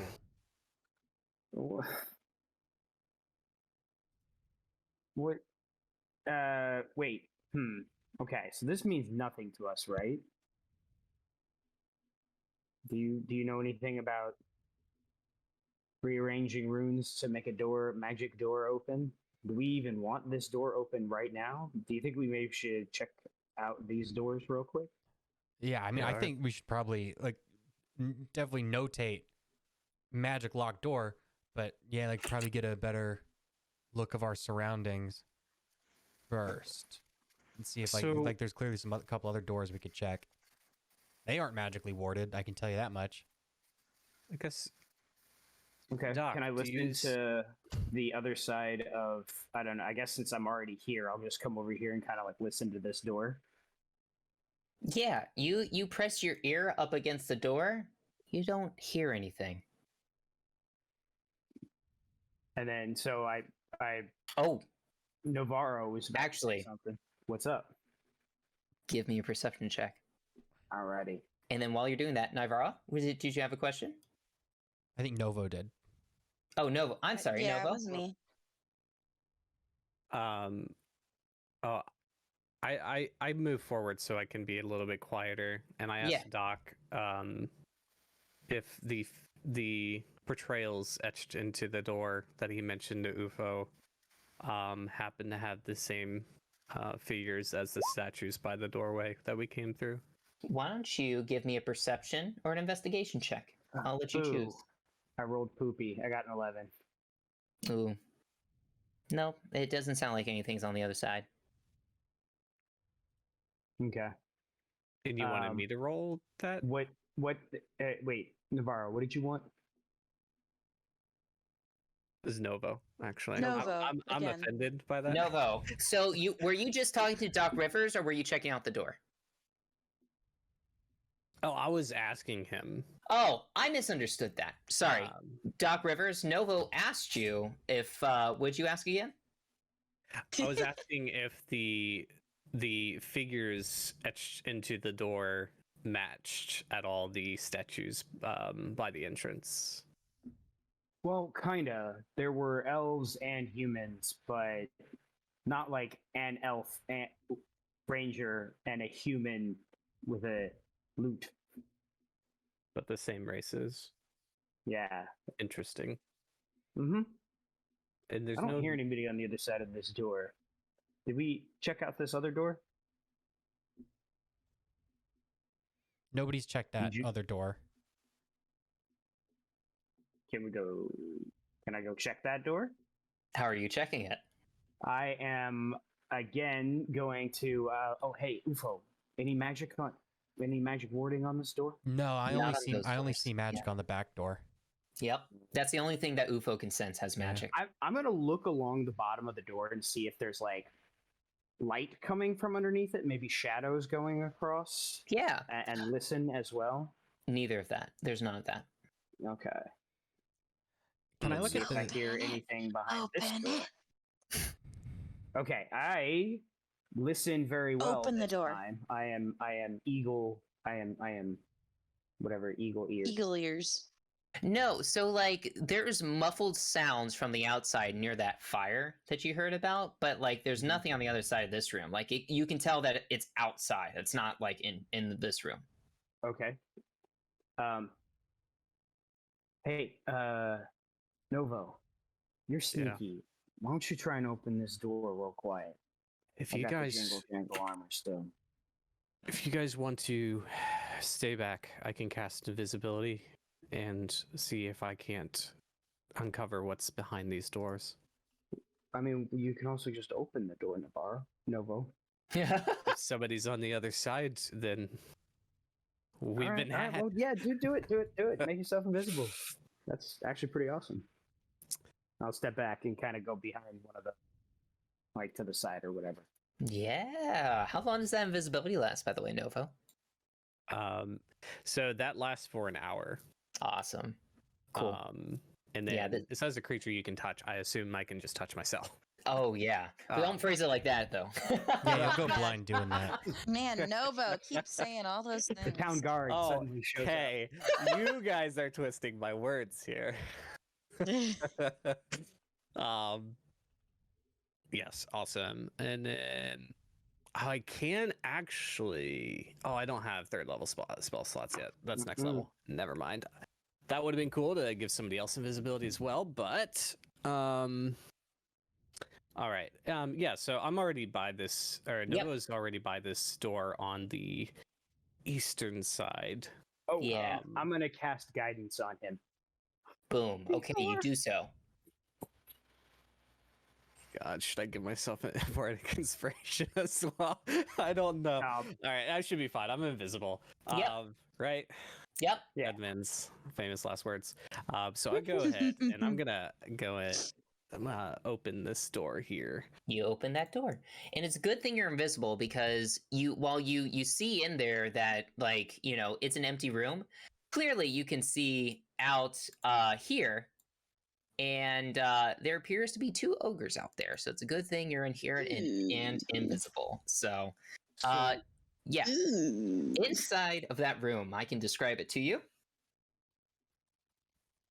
Awesome. Yes, please. All the furnishings in this room have been destroyed, and a part of the south wall has collapsed. However, you do notice that to the right of you, or to the left, sorry, to the left of you, is a statue of a dwarf.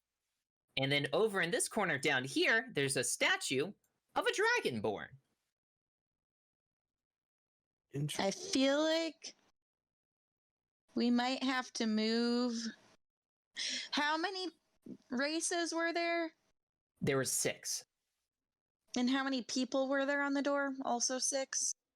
Each of the groups, they're so are you looking closer at it? At the door? Yes. Yes. Okay. You kind of look closer and you see that there appears to be, like, each of these groups, there's only 2 of each different race. You can investigate more, but that's just from general, just kind of looking at the door. And there's 6 races, not 5? 6. There are gnomes, elves, humans, halflings, dwarves, and dragonborn. What are these things? What are these things? Those are pillars. How Those tall are pillars are they? that go up. All the way to the ceiling? There's not yeah. I can't set something on it, I guess. I'll reread the description real quick. Rows of crumbling pillars support the 40-foot high vaulted ceiling of this hall. Humanoid bones litter the dusty floor, and a 10-foot square hole in the ceiling leads to the belfry. No rope hangs from the bell, which appears to be made out of untarnished copper. And then, then there are 2 statues in here, an elf statue over here, and a human statue over here. Can you ping it again? To the left at the top, elf. To the right to the top, human. Here? And here? Yes. You got it. Okay. I'm thinking we're gonna have to bring all these statues to the same place, maybe. I don't know. That's what I'm thinking. Yeah, can I do an investigation check on this statue in the back to see if it's like attached to the ground real quick, or does that even need to be a check? Give me investigation. Christian, are you doing anything else? Are you staying in that room or? I did have I did want to investigate this as well. Okay, investigate. UFO is Investigate so this those closest statues. Statue, yeah. And- I want to see if it looks like there may be this statue may be holding a sword or something. See if anything on the statue may move. Yeah, so the dwarf priest is in long flowing robes and hands folded in prayer and a key hanging from his belt. It's not like an actual key, it's just like all solid. Like a stone key. Yeah. Yeah. And then the Dragonborn, a tall Dragonborn barbarian wielding a two-handed axe and holding it in a position to swing downwards with a ferocious attack. Both of you make that investigation check, and while you guys are doing that, Justin, what were you gonna do with the other door? If I don't really hear Open it. anything, I'm gonna Open just try and open it quietly. Yeah, you do so. All right, let me read you what's inside this door or this room. What is a Durgabur? Oh, Dragonborn. Durgaber. Dragonborn. I thought it would just be too long. So, Durgaber. My next campaign, I will be at Durgaber. Durgaber. My first thought was you mistyped Dwergar, but Dragonborn makes sense. Oh, that's funny. Okay. Love that. Let's see here. The room contains 6 beds with moldy mattresses. The shattered remains of a wooden table and 6 chairs, and a soot-stained fireplace containing a rusting cauldron hanging from a spit. A narrow break in the north wall provides an alternative exit. On top of that, you see a ruined statue near that exit up here. That's kind of like broken in half, and like half of it's on the ground. To the south down here, you see a gnome statue. It's kind of hard. I just kind of grabbed regular statues, so don't listen to the descriptions. More so trying to look at their tokens. I just kind of grabbed random tokens for that. Oh no, I know. I'm just like, so we have like a 3D map of where the statues are. Yeah, and whenever you're ready, I can describe what the gnome's doing and what the halfling you can kind of make out. Yeah. Yes, please. All right. The halfling is... Oh, sorry. The gnome is smiling and lifting a mug of ale in the air as a toast. While the halfling was like... It seemed to have its, like, doing the Superman pose, but it's, like, broken off at the waist. And in its head half in the waist. Yeah, so... So, are these statues movable? I mean, you can certainly try. I would like to try. Can I find out what Christian and UFO rolled for their investigations? Sorry, I forgot about Starting that. with UFO? 13. Mm, And like, yeah. so my question is, I can't just tell, like I can't just push the statue and see if it moves. Like, here's the thing. The reason why I'm asking you to roll that check is not necessarily just the answer to that question, but to see if you notice anything else while kind of like investigating it. So from your roll, you can see that, yeah, it's not attached to the ground. You can probably move it. okay. Christian? Okay. I rolled a 23. Perfect. Oh, Yeah. thank God. What were you doing with the statue? I was trying to see if anything on it moved. So I Yeah. wasn't trying to move the statue, but like if anything on it like maybe moved and it activated, or somehow, and it activated a rune or removed that from the seal Yeah. on the door. So it's like a dwarven priest. So you're like trying to see if his hands like open up in prayer. You like maybe try to turn like the stone key and stuff like that. While you're doing all of Right. this, you notice on his like upper right thigh that there seems to be something written there. Scandalous.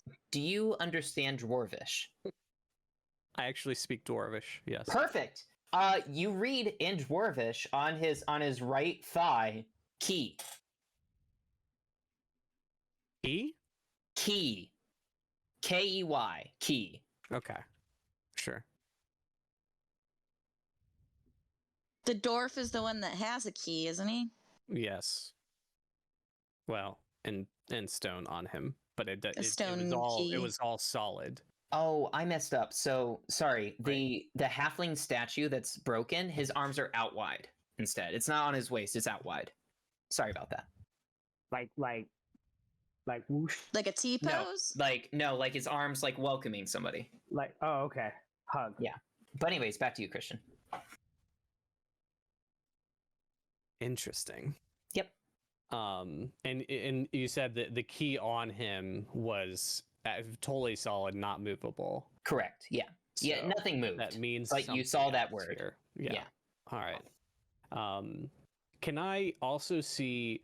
So at this point, there is only the natural light, or what are the light sources? Like, what are the lines of sight as far as like, where we can kind of hide within the cover of night versus, you know, are there any light sources outside that I can see or inside here? Not Or on is it this just only side. the moonlight.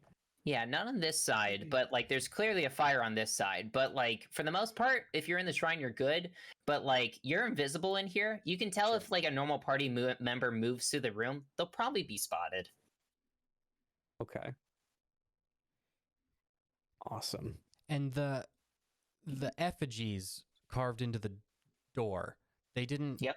They were of the same race, but they didn't like match the visuals of the statue. Yes. Okay. Like you are correct. Can I do? Did we leave Nivara off on something? Were you making a check? No. I wanted to try to move the gnome. Okay, make a strength check. But what were you saying, Dalton? I'm still thinking. I was thinking Okay. out loud. No worries. So, is anybody doing anything right now, or are people just kind of thinking about what they need to do? Because I I think have. people are I thinking. didn't move the gnome. People are Yeah. thinking about stuff. Yeah. It's too heavy, Ashley. It's too heavy Yeah, for I Nivara. figured. Yep. Can I investigate the gnome further? Yeah. Yes, you can. Perception or investigation? Investigation? I mean, like, I guess, no, you're taking time to look at it. You can do a perception check, but it might be a different result from your investigation check. So, whatever you choose to do. Perception 12. Perception? 12? Okay, it's a statue. It's as I Yeah. described it before, where he's kind of lifting a mug of ale in the air as toast. So, Does he- Novo. Yeah? No, never mind. Nova, are you going to tell anybody else what you found? Yeah, I'm going to move back into the main hall, I guess you could say, with the Yeah. pillars. Yeah. And I'm going to let UFO know, say, in the room that I... well, What? I Who said guess that? Oh, Yeah, Bjorn, 'cause Bjorn you perks can up see and me. goes, oh, what? I'm like looking around. So I'm going to actually because I can just stop the concentration spell, right? Like if it's not the 10 minutes is up, right? I Or mean, does it have before to say before it you do, you might specifically? want to hold on to it in case we need to go back in that room. UFO says fair. this. UFO, it's me. To the air. Yeah. It's me, Novo. To the Don't ghosts be in the alarmed. wind. So when I went in the other room here, I Mhm. found both a dwarf and a dragonborn statue, much like the statues within this room. Mm-hmm. And upon the dwarf's thigh was written in dwarven the word key. Okay. He had a key upon him, Mm-hmm. but it was totally solid in a part of the statue itself. So I think that we must keep an eye on this warded door to see, and I imagine manipulate the statues to be able to pass. But Okay. that's everything that I've gathered. All right. So I look at this statue in front of me that I'm standing by. Yep, Do the I? elf one. Yeah. Do I see any writing on it anywhere? Examining the statue for writing and kind of looking over, you find one on her right, her left arm that is in Elvish. Do you read Elvish? No. Okay, then you don't. It's Elvish. Okay. The ghost of Novo Adar. There's some Elvish written on this one. I'm assuming you can read Elvish, right? The ghost of Novo. So while he's doing this, I came back to look at the door to see if anything had changed. Oh, so I or wasn't if- I was if- talking to nobody. Well, I mean, I'm I'm still good. I guess like 30 feet away, but Okay, yeah. So I get no Um, answer. So then I go to the human statue and I look for writing on it. So real quick, Novo, the door has not changed. You can make a perception or investigation check if you want to like clearly look at it, but it doesn't like right off the bat. You're like, it looks the same to me. okay. I'm going to then head just back towards UFO Okay. at this point. UFO, searching, you find on the right arm, written on the bard, in common, the. THE. The? Okay. Yep. He. And key was written on which limb? His right thigh. Right thigh, I believe. Yes. Okay. Yeah. Is Novo standing near me now? Yeah, at this point I assume, I've made it back to you. Yeah. Just So what's walking the back. elf say on her arm? Yeah. Go ahead. Are you reading it? So yeah, I move up on up to the statue and I read that. In Elvish, it says together.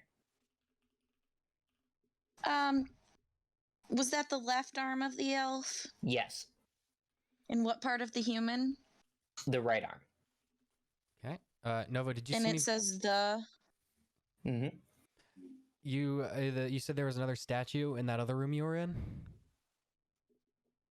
Yes, there's a statue of a dragonborn. Did it have anything Jurgabur. written on it? It seems Jurgabur. that the elf here says together. Okay. What did the human say? It just said the... It looks like the answer is Yeah. Did the Dragonborn have remaining anything written on it? on the rest. You should I be did, asking. I did not check. I came back as soon as I found that to hopefully Okay. help you and Yeah, you and- go check out the Dragonborn statue. I'll go into the other room and let the other two know. very well. Sounds good. I imagine while this is happening, Nivara is just not being helpful. She's just tugging at the gnome statue and not making any effort. And then she's gonna go over to the halfling statue and like try to pick up his head because it's like, Yeah. not attached to the rest of him. Yep. You can do that. It's probably like 20, 25 pounds. I don't know how much a stone head would weigh, but like maybe that. I don't know. Probably big a I stone. put his head on a pillow on one of the beds. It's like a little halfling head. Yeah. I So walk it's, in and I see Nivara holding the disembodied head of a halfling, and I Yeah. gasp. I was like, "What have you done?" I found it like this. I'm sorry. I was just trying to help him. All these Actually, statues can are I- fine. It's just the halfling one that's broken. Did you do that? No, I No. didn't. I found him like this. I can fix that though. Bring me the head. I like throw the head. Like I don't throw it, but like You I- toss, you know, you're it's tossing probably a heavy. I'm like kettlebell at holding it Dr. like Rivers. a bowling ball, and I just kind of like it Yeah. to Dr. Rivers. I'm like Oh, man. increasingly So as long as aghast the- as she the just break isn't, rolls like, the bigger head than a across the foot. ground. Just rolling it. Rolling it. Bowls his halfling head just across the room at Doc Rivers. Yeah. I'm gonna put the head back on the statue. And you mend it? Yeah. No, Do you I'm mend it. the torso back to the rest of the body? No, I can just. I mean, it depends how big the torso destruction and how bad the torso destruction is. So it's just the head on top of like the bottom half of this halfling. But well, I thought that was like attaching it to the torso top. No, like the torso was off and then also the head. Oh, Well, I like- think he was snowman. attaching I the guess head so to the now. torso. I mean, I didn't understand what I was doing. No, you would know that. So Dr. if you Rivers want to, doesn't understand. You art. attached the head to the torso. Is this Legend Oh. of the Hidden Temple, guys? Like, is this the puzzle? You just have to Oh, attach no. things correctly. do you want to actually put the torso on and then the head? If I can actually do that, I don't see Yeah. any reason like why Yeah. not to do that. Great. Sure. Yeah, That is you a can fun do that. role playing choice for me. And All after I fixed him, I would like to see if there's any writing on him. Yeah, I let because the I'm other two know assuming- about the writing thing. you find on his left foot something written in Halfling. Or, what's it called? Yeah, Halfling. It is halfling, yeah. Cool. Yeah. Oh, hey, I'm glad you're here. What's Do you this know what say? these words are? yeah. I obviously the halfling can speak halfling and read halfling. UFO reads that it says all. I didn't even know they were halfling. Yeah, so the halfling language is like kind of like secretive and internal. Like they don't really let other like non-halflings know like how to read, Oh. write, and speak halfling. It's a pretty private thing. Okay. Like you That's you super technically interesting. can, like other people can learn it. It's just like halflings don't really like publicize it. Share that. Yeah, share how. So what does it say? What did it say, Spencer? Oh, it said, oh, did I say? All. All. Yeah. Okay. Mhm. Do you share that with us? Yeah. Obviously. Even though it's in halfling? Yeah. Yeah, you guys can know this one word. It's not going to help with the whole language. And then what's the gnome say? Yeah, I'll look at It's the in- gnome. It's in Gnomish. Yeah, does anyone I it's a don't big- speak gnomish. Well, it, Do you speak gnomish? Okay, It's fine. on his left thigh. Let me just double. Okay, I don't have it prepared. It's going to take a few minutes to cast, but Do you have comprehend languages? I do. Yeah. UFO was really frustrated about the communication that was going on, well, or lack thereof, in the gnome village. So he took comprehend languages. Mhm. Awesome. Just Nope. living That's in not spell. gonna work. Oh, is it not a ritual? No, it is a ritual. Wait. Oh no, It is. okay. It does work for written language. Okay. Mhm. Sorry. The first sentence is you understand the literal meaning of any spoken language that you hear, and I got worried that it was only for like spoken. So yeah, I take the 10 minutes, cast it as a ritual because I don't need it. I don't have it prepared, so I can't use the spell slot to do it. Mhm. So 10 minutes passed. You cast comprehend language, Yeah. and you read in Gnomish that it says "we." Okay. Damn it, So- we need that last one. Anybody speak Dragonborn? No, but you I mean, you probably do now. don't you?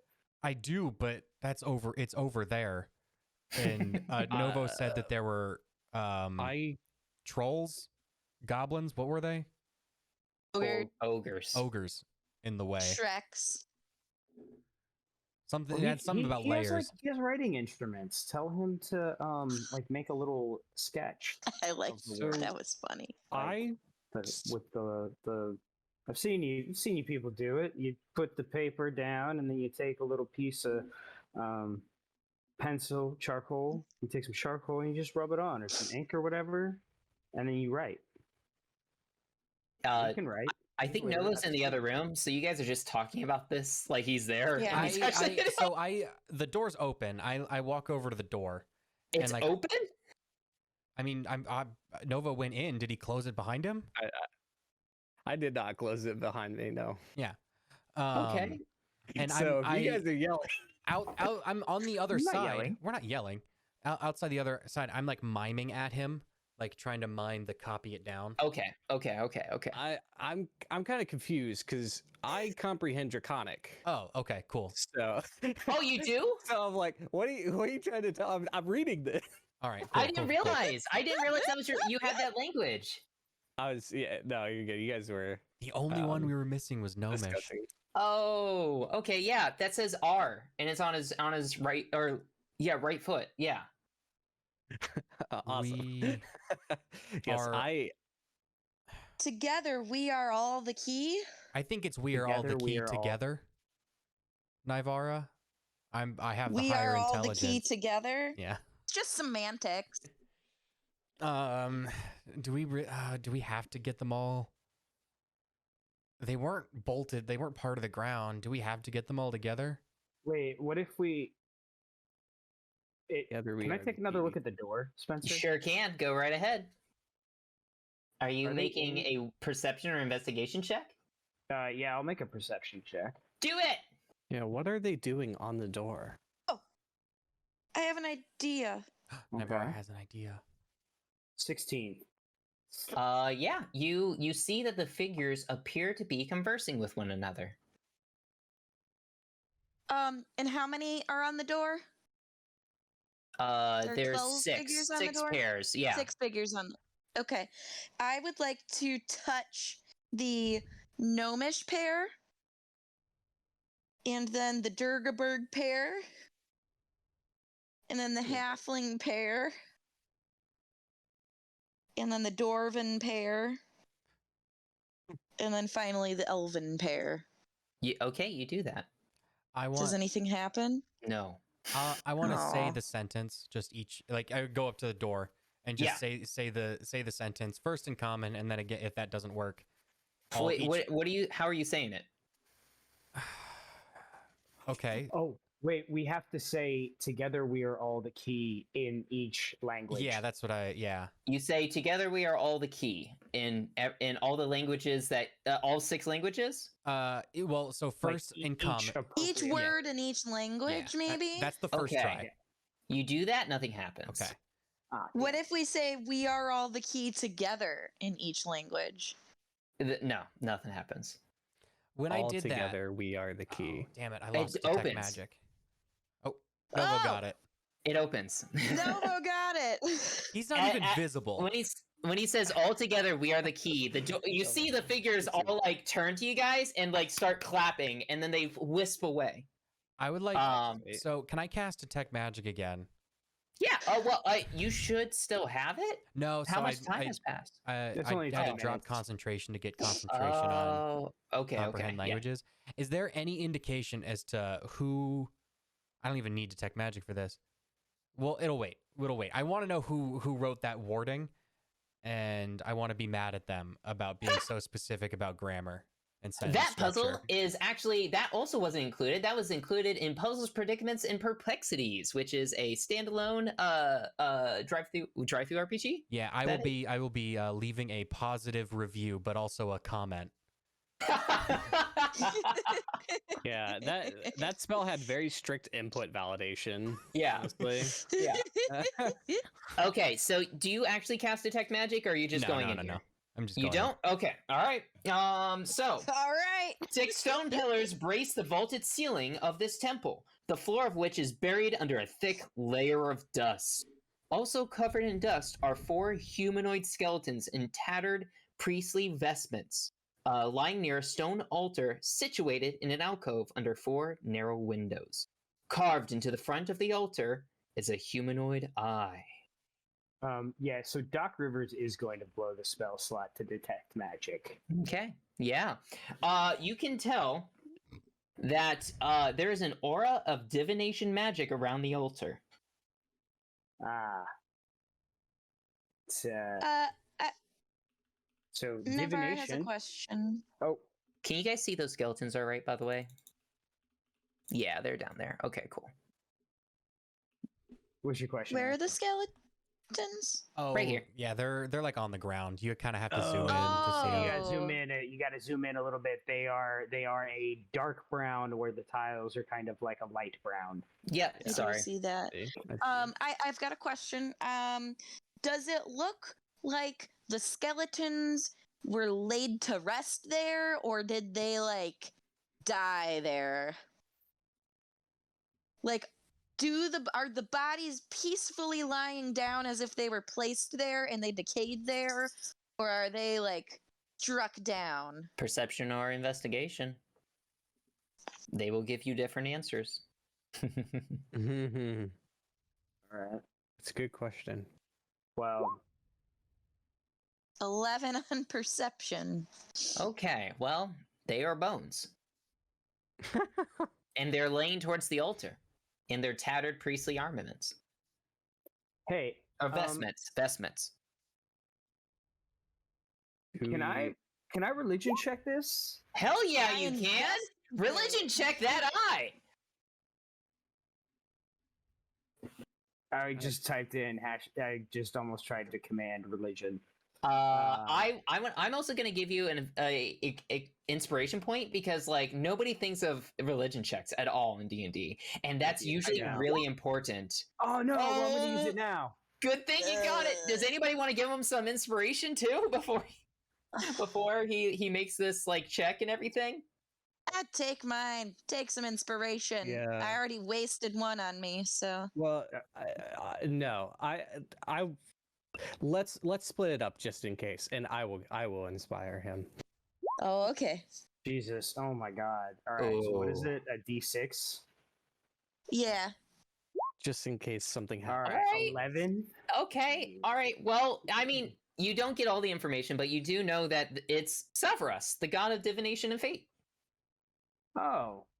Ah, seeing man. eye. I'm pretty sure if our Future. hearts are pure and we've come to like do righteous things here,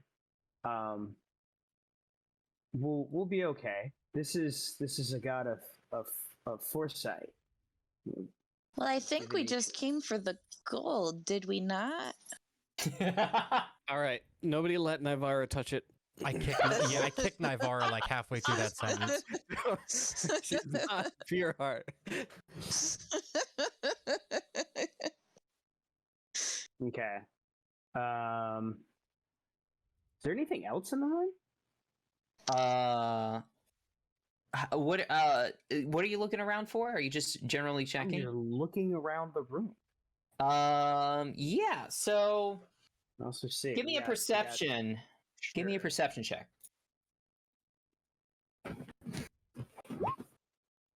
19. 19. Yeah. You notice that the altar doesn't quite touch the floor. Oh, What's underneath it? Air? magic? Like it's floating? Yeah. Now hey, Evar, check that out. Altar's floating. That's Weird. cool. Don't touch it. You'll probably die. Probably. I'll stay back here. Okay. So I don't really know anything about that god. And what do we never? Why are we here? What are we getting here? I We need kind to of get- thought we were here to like get the gold that people from a century ago left here. Oh, I don't know. Cool. Maybe the Steal god of from this. foresight can tell us how to defeat the dragon. Who knows? oh, maybe. Yeah, Doc, why don't you go touch the altar? No, I'm Yeah, not you gonna go touch do the it. You're altar, pure of but- heart. I mean, you are. Yeah, I mean, you're probably purest of. You're the all of our cleric, heart. yeah. Everybody's volunteering Doc, like, hey, you're already near there. Just go touch it. Go touch Yeah, that. actually, idea. so I'm gonna ritual cast augury again. Ooh, okay. This has a fourth Yeah. of a chance of failing. Yep. It has Oh. 3/4 of a chance of working. What? Well, no, that was before the long rest, wasn't it? Didn't we N- wait 9 hours? Yeah, I don't think you guys were resting during that time. Yeah, that Fair wasn't enough. that wasn't a long rest. That was downtime. Fair enough. All right. Hey, Ashley, Yes. could you not mage hand? Oh! I mean, mage hand. What was there? Something on top of the altar? Can I mage hand to touch the altar? If you I wanna- okay, See what? Poke him that- in I the mean, eye. I don't know. Maybe doesn't work the way. you're gonna poke the eye that's drawn on the altar. Oh no! Are you poking a Maybe skeleton not. eye? Like, what eyes are we poking here? I meant the eye on the altar, but maybe I shouldn't. Like right in the pupil is what I was thinking. Of. Carved into the front of the altar is a humanoid eye, so it's like you Yeah. know, just like yeah, Yep. like Doc Rivers was telling you, like vision. That's like that's like Savras's like holy symbol. You're gonna poke the Mm. center right there. I'm just gonna touch the top of the altar with mage hand. Cool, nothing happens Okay, I will poke the eye. I'm gonna poke the pupil. with It the does say mage you hand. can't activate magic items, though. So if With the that mage was hand, yes. Okay, nothing happens. considered- Okay. Justin, are you still casting augury? You hear Doc just like, I guess growl is the right word, as he hears you making noise near him, like, and he casts his bones, Oh. and he is gonna ask this deity specifically if Yep. it's all right that they retrieve this treasure from his temple. All right, I rolled my dice to see if it failed, and you get wheel again. Oh, hey, So look, as long as we're cool, he says that we can return the treasure back to the people.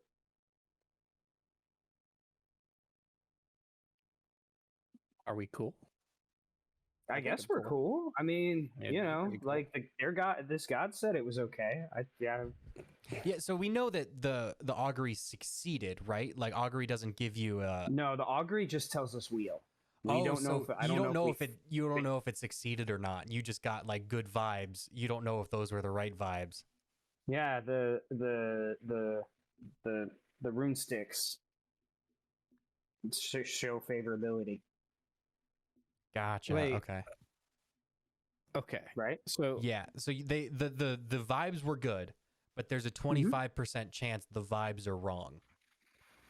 what if the door leading into this place said Does the- that we were the key together? Right. Why don't we all come together and touch it at the same time? So we That can all we are die in at once. unison. It's the altar Maybe. is surrounded by 4 skeletons, arms outstretched at the altar. Oh, do the priests have the same? Yes, Symbol? yes, yep, Okay. yep. They have they're Savras people. This. Okay.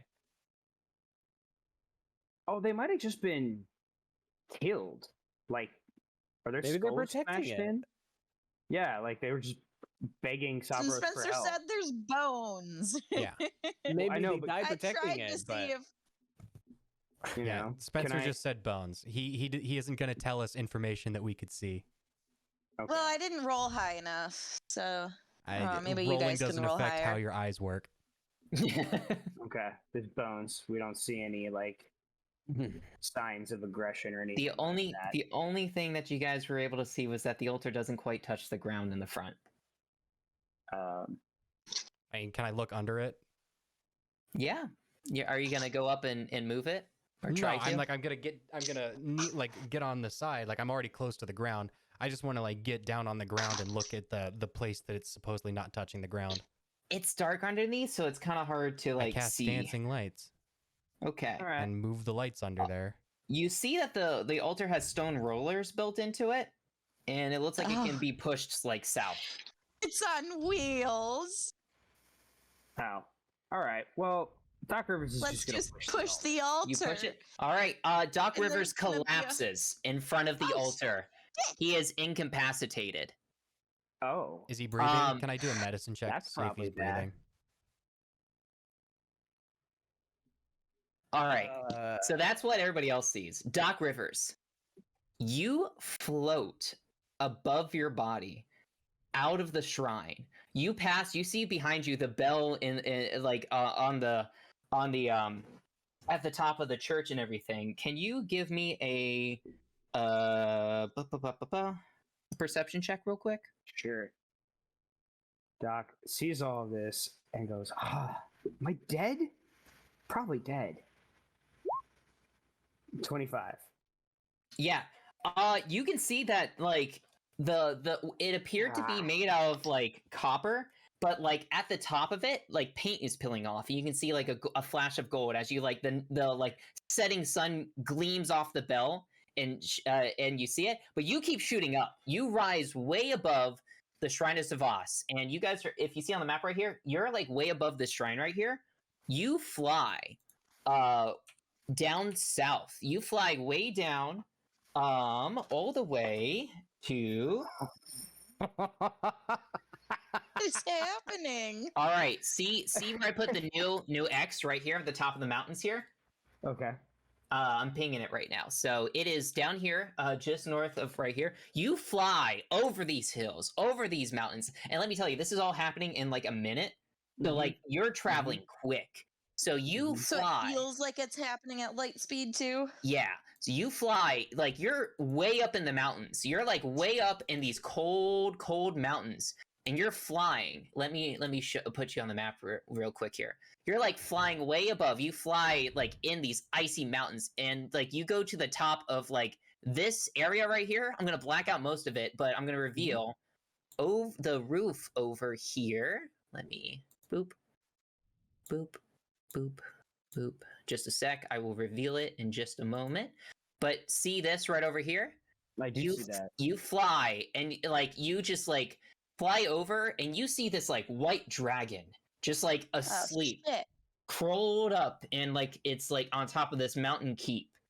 And then as you like fly closer and fly closer, it opens its eyes and like stands up on its legs, and it looks at you, but it can't. It doesn't really like see. Like you can kind of tell like it senses something, but it doesn't knows I'm see there. you. Yeah, it just kind of like looks at you, kind of follows you as you fly towards it, and you get like, and then you get right here, and then, bam! You're back in your body. Oh. Like you guys maybe were like crouched around Doc, like trying to wake him up or something like that, and then just Doc just like that scene in Pulp Fiction, just Yes. Doc gets awake. Just got an adrenaline shot right in my heart. Oh, Did you take any cryogens. damage? No. Old man, what happened? Cryogen. I saw cryogen in his keep. It's You mean Cryovane? cryovane. I do. Thanks. The astral projection must have damaged my memory. Where was he? He was in a keep How far did you beyond get the there? mountains, way up in the. I told you, astral projection. That's why I had the bad memory. Now it's spreading. This is a dangerous thing. Don't astral project. It's not safe. Kids at home, just say no.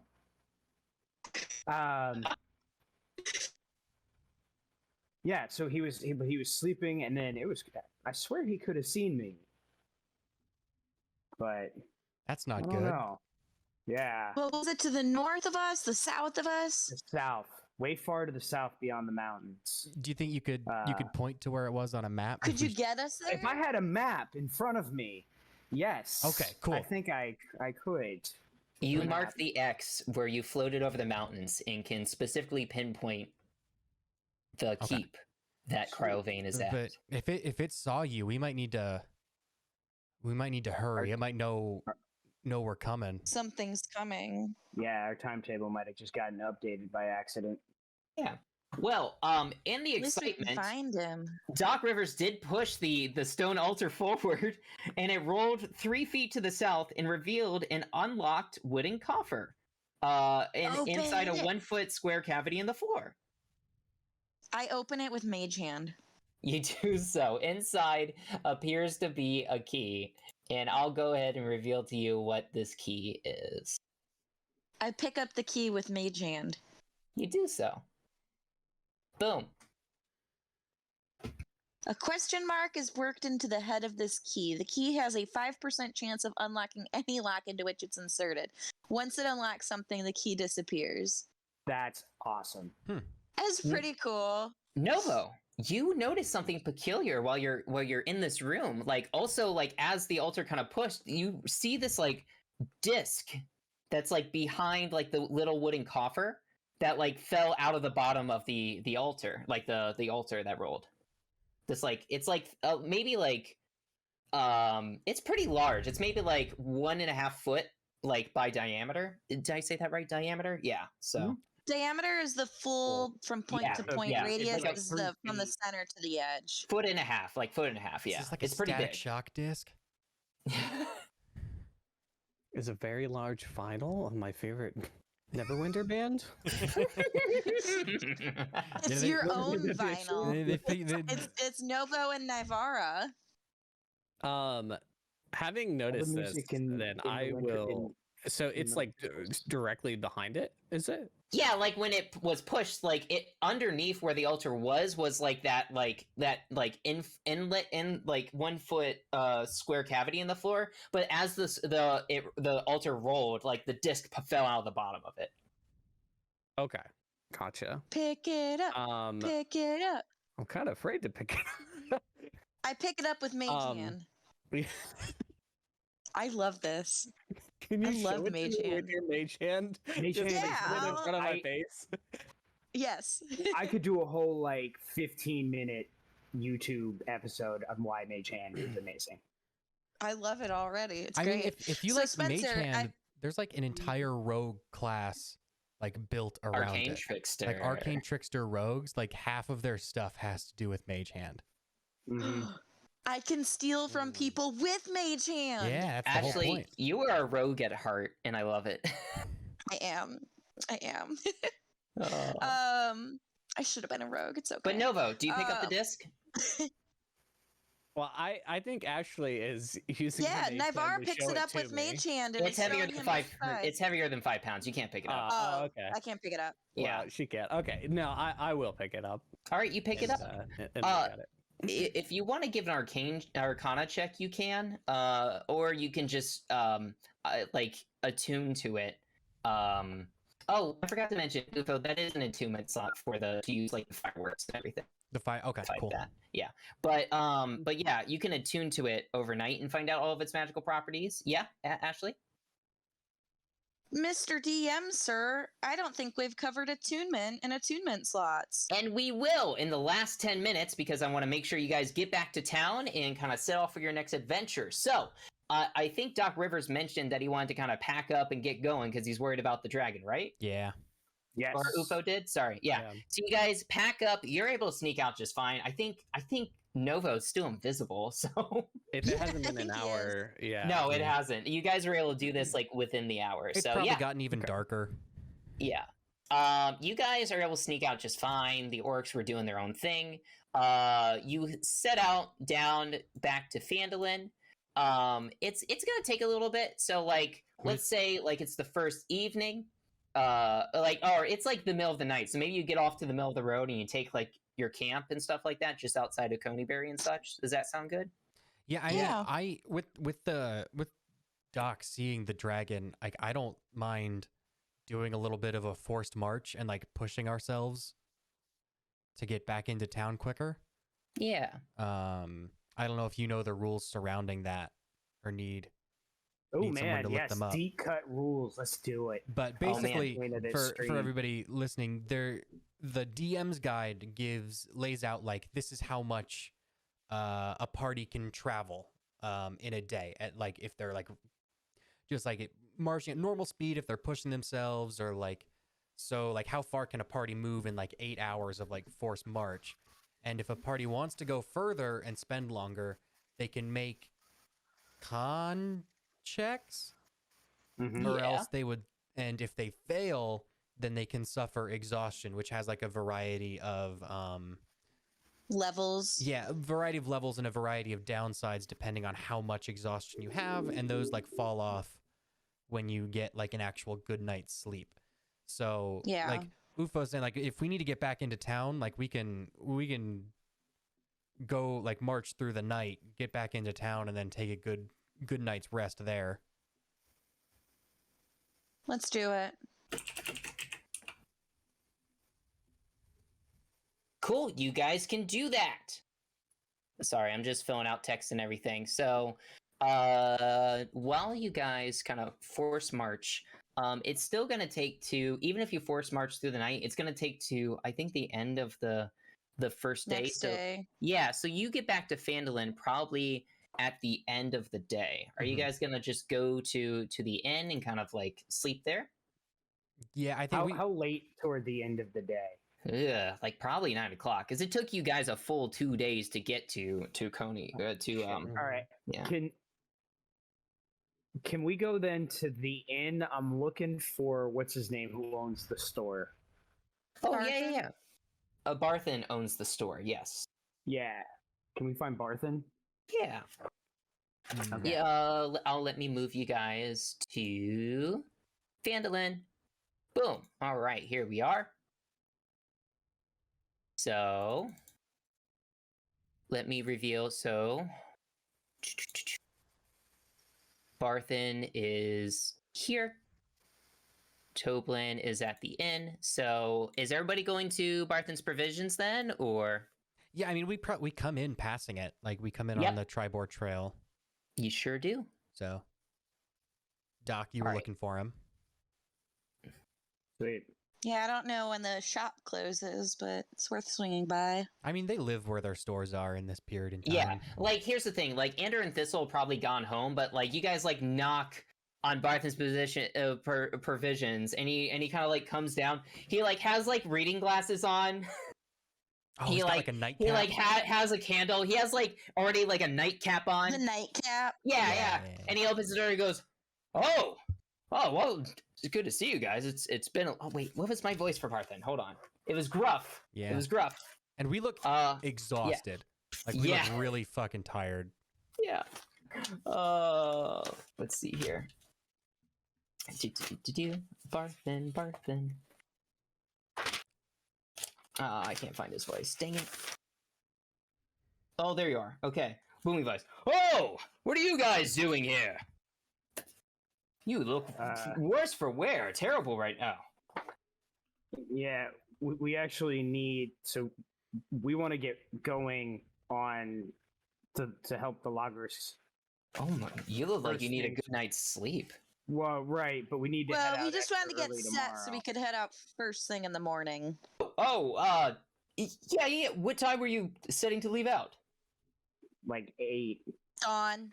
Oh, okay. Yeah, well then I'll go let different Andrew and Thistle answers. know to get here at 6 a.m. sharp so we can get the cart ready for you. Sweet. Excellent. Okay. Thank you. Sorry Yeah. to bother you on such No. late notice, sir. It's fine. You guys get some rest. I whenever you perform next, I want to make sure you're in full spirits. So Yeah. Thanks. Thanks, Barthen. We're gonna See go you- crash now. Yeah, see Yeah. you. Have a beer on me.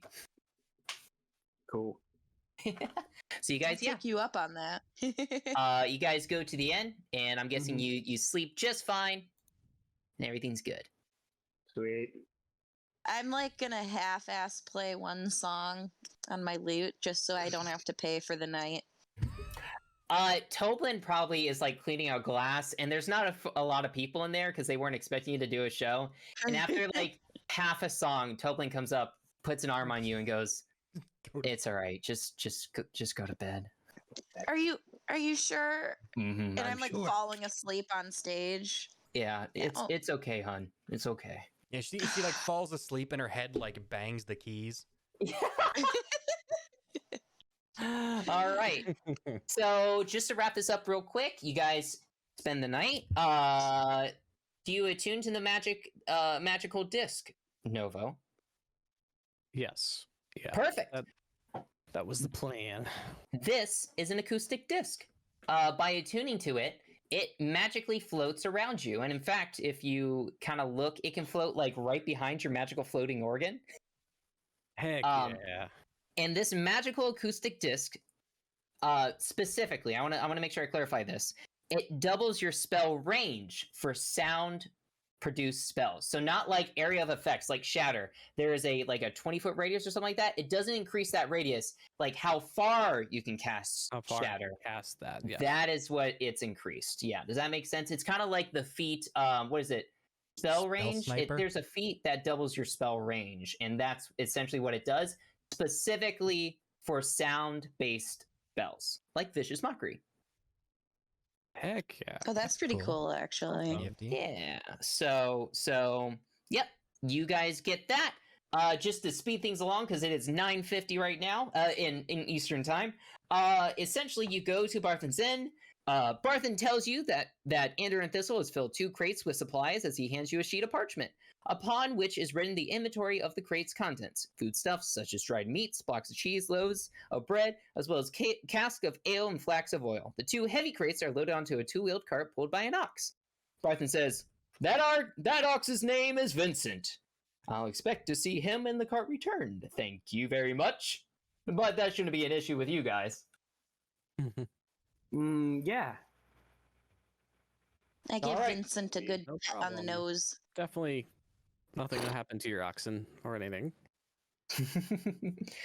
So yeah, Barthen then waves you along. You guys set out for the loggers camp, right? That's what you're planning on doing? Mm-hmm. Okay, cool. All right, well, that wraps up the session for today. If you have any questions about this session, please post in the Twitch chat right now. We will answer them. But in the meantime, Ashley, you were asking about attunement, weren't you? I was. What are attunement slots? What did Christian do? Yeah. So, And UFO. and UFO, yeah. So, certain magical items will require attunement. That means it is magically attuned to your being, so you can use it. This is kind of like a quick solution, so you can't just find a magical item and then immediately use it. Usually, it's like you have to spend time focusing on it, and then it attunes to your body. This is sometimes a flip of a coin, because if you haven't cast Identify beforehand, it might be cursed, and then you can't unattune to it. And for the most part, you have 3 attunement slots, I believe, right? Artificers can get more than that, but a normal, typical D&D character has 3, right? Right. Those rules are also not included in the Essentials kit, but They are. they are? There's a magic item section, and there's a using a magic item bit. I'm completely wrong. I'm sorry. Yeah. I didn't think that was included. My bad. So there we go. Yeah. Yeah. What it says is certain magic items require a user to attune to them before their magical properties can be used. Attuning to a magic item requires that you spend an entire short rest concentrating on it, and this can't be the same short rest used to learn an item's properties. And once you're attuned to an item, you can use its magical properties. An item can be attuned to only one creature at a time, so like Nivara and Novo can't both attune to the disc. And a creature can be attuned to no more than 3 magic items at any given time, and you can attune yourself to only one item during a short rest. And there's a couple other random things. Your attunement to an item ends if it's been more than 100 feet away from you for 24 hours, or if you die, and you can also voluntarily end your attunement to an item with another short rest. Mm-hmm. And there's some fun, So I flavorful imagine. attunement things Yeah. too. Like if you think about the Hidden Blade from Assassin's Creed, the Mhm. earlier models of it, you had to lose a finger to be able to use it. So you can kind of think of some items like that. What were you saying, Ashley? Well, I was gonna say, I just imagine we get back to the inn, and UFO and Novo are sitting in the corner trying to attune to their items before they go on with the long rest. Yeah. So there we go. Yeah. There we go. Yeah. I can do some attributions. Yeah, Ashley, lead us Yeah, off with that. So we added a couple new things, like we said, the Yes, Tashas I have and them the down. puzzles. Yeah. I'm on it. So today, as per usual with all of our sessions thus far, we have been using the Dungeons and Dragons Essentials Kit. We, for our adventure, we are using Roll20 for our online platform, which has our map and our rolling features and chats and all that good stuff. Some of our NPCs are coming from Colorful Characters Drive-Thru RPG. Others are coming from Token Treasury Monsters. Our player characters were designed in Hero Forge, a great online resource. There were even more NPCs who came from the Pathfinder 2nd Edition Character Art Pack, which is free through Roll20. We also, Spencer, our lovely DM, added some puzzles to this adventure for us. They were not originally in the D&D Essentials kit. One puzzle came from Tasha's Cauldron of Everything. That was our key puzzle. And we also, for our last puzzle with the together... Yeah, We're it's called friends keywords. Yeah. Yeah, keywords. That came from Puzzles, Predicaments, and Perplexities on Drive-Thru RPG. As per usual, we would love for you to support your local game stores if you can. They are a great resource, not only to get all of these different things, dice, adventures, all sorts of stuff. They're also a really great resource for the community if you were looking for a group of your own to play Dungeons and Dragons, Magic the Gathering, anything else. Thank you so much for tuning in. Any questions in the Twitch chat? No questions. Everybody, did such a good job today. Everybody Yeah. had all their questions answered. I was gonna ask, what'd you guys think of the puzzles? They were great. They were great. I was upset that I didn't understand the first puzzle until UFO started solving it, but I liked them. I mean, to be fair, We didn't really we spend too had long on that good first puzzle. thinking. No, No. I was on the right track-ish. Mhm. I was like, I feel like it's too far of a stretch though for the legs because it's not the same number of legs. Yeah. Yeah. So, I thought I agree with. I thought the key one was good, but I do have the very specific input. I'm You got to glad. know where your caps locks are, and Yeah. yeah. I'm glad that was more of a challenge to you guys because it does say specifically you have to say it in like a certain order. So A very specific order. You can't just Mhm. say all the Yeah. words yeah. Well, mumble jumbled. I don't know. I feel like as long as the sentence we made out of the 6 words made grammatical sense and had the same intent as the phrase, I think the DM could have probably just like hand waved it and it's like, yeah, good job, you got it. Um, I might have been that DM. yeah. I'm like, yep, It depends.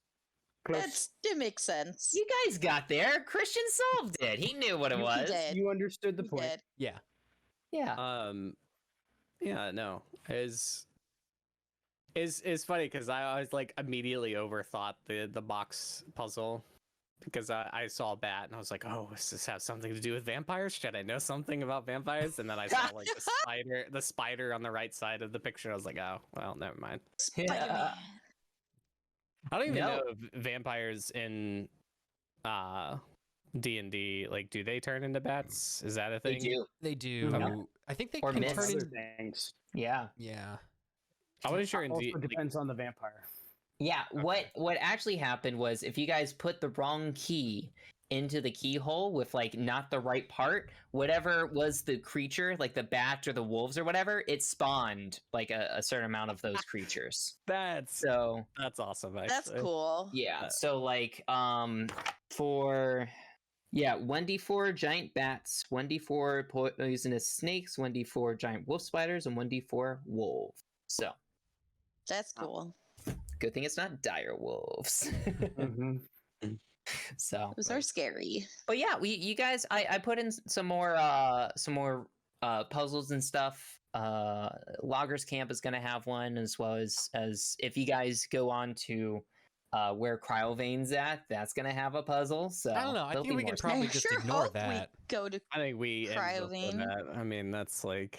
But you guys sounds kinda got cool boring. items. Like the- yeah, I, Yeah, we right, don't need that's to what go I'm to the saying. dragon. I got the cool firework We don't tube. have to do that.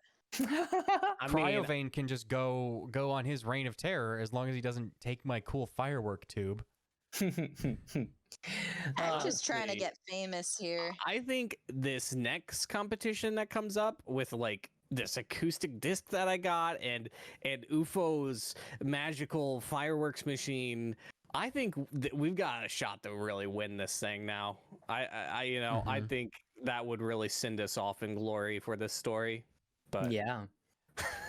And so Or perhaps we end in another failure, and that's how the crew gets together for part a two. new Part two, quest. yeah. A new adventure. The troop will return. I have an unrelated question that like I'm mad that I didn't notice this before. Mhm. There appears to be a broken down building on a hill in this town. Fun fact, that's actually kind of a holdover from the original starter set of Lost Mine of Phandalin. So that is actually like Yeah. a key important part in that adventure. Oh really?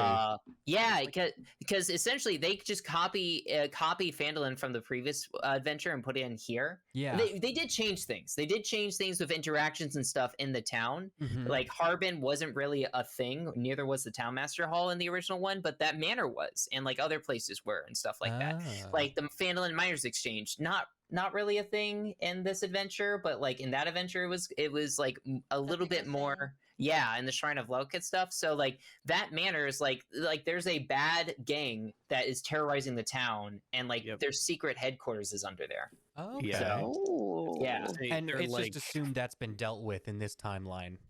Yeah, like here's the cool thing is at the end of the Essentials kit is they say like, hey, you can throw in like the quest from the other starter set into here. It's the same place. If you So, want to, yeah. yeah. So it's kind of cool that they leave you to kind of like, oh, are like you did, like what if your players like are like investigating this old manor? Like throw that in there, like so. That's Which is cool. kind of cool. It's kind of cool that you kind of mix them all together and stuff like Yeah, that. that's neat. But it is time. So thank you all for tuning in for the ABCs of RPGs tonight. We're kind of getting close. The party has received a vision of where Cryovane is at. It sounds like they want to do the loggers camp, maybe get that extra level up and stuff like that. But that's on the table. We'll see what kind of happens next and where everybody wants to go. So Yeah. Fire. Bye, Ball. everybody. thanks Bye, for tuning everybody. in. See you next week at 7 Thanks for p.m. tuning at in. Eastern time.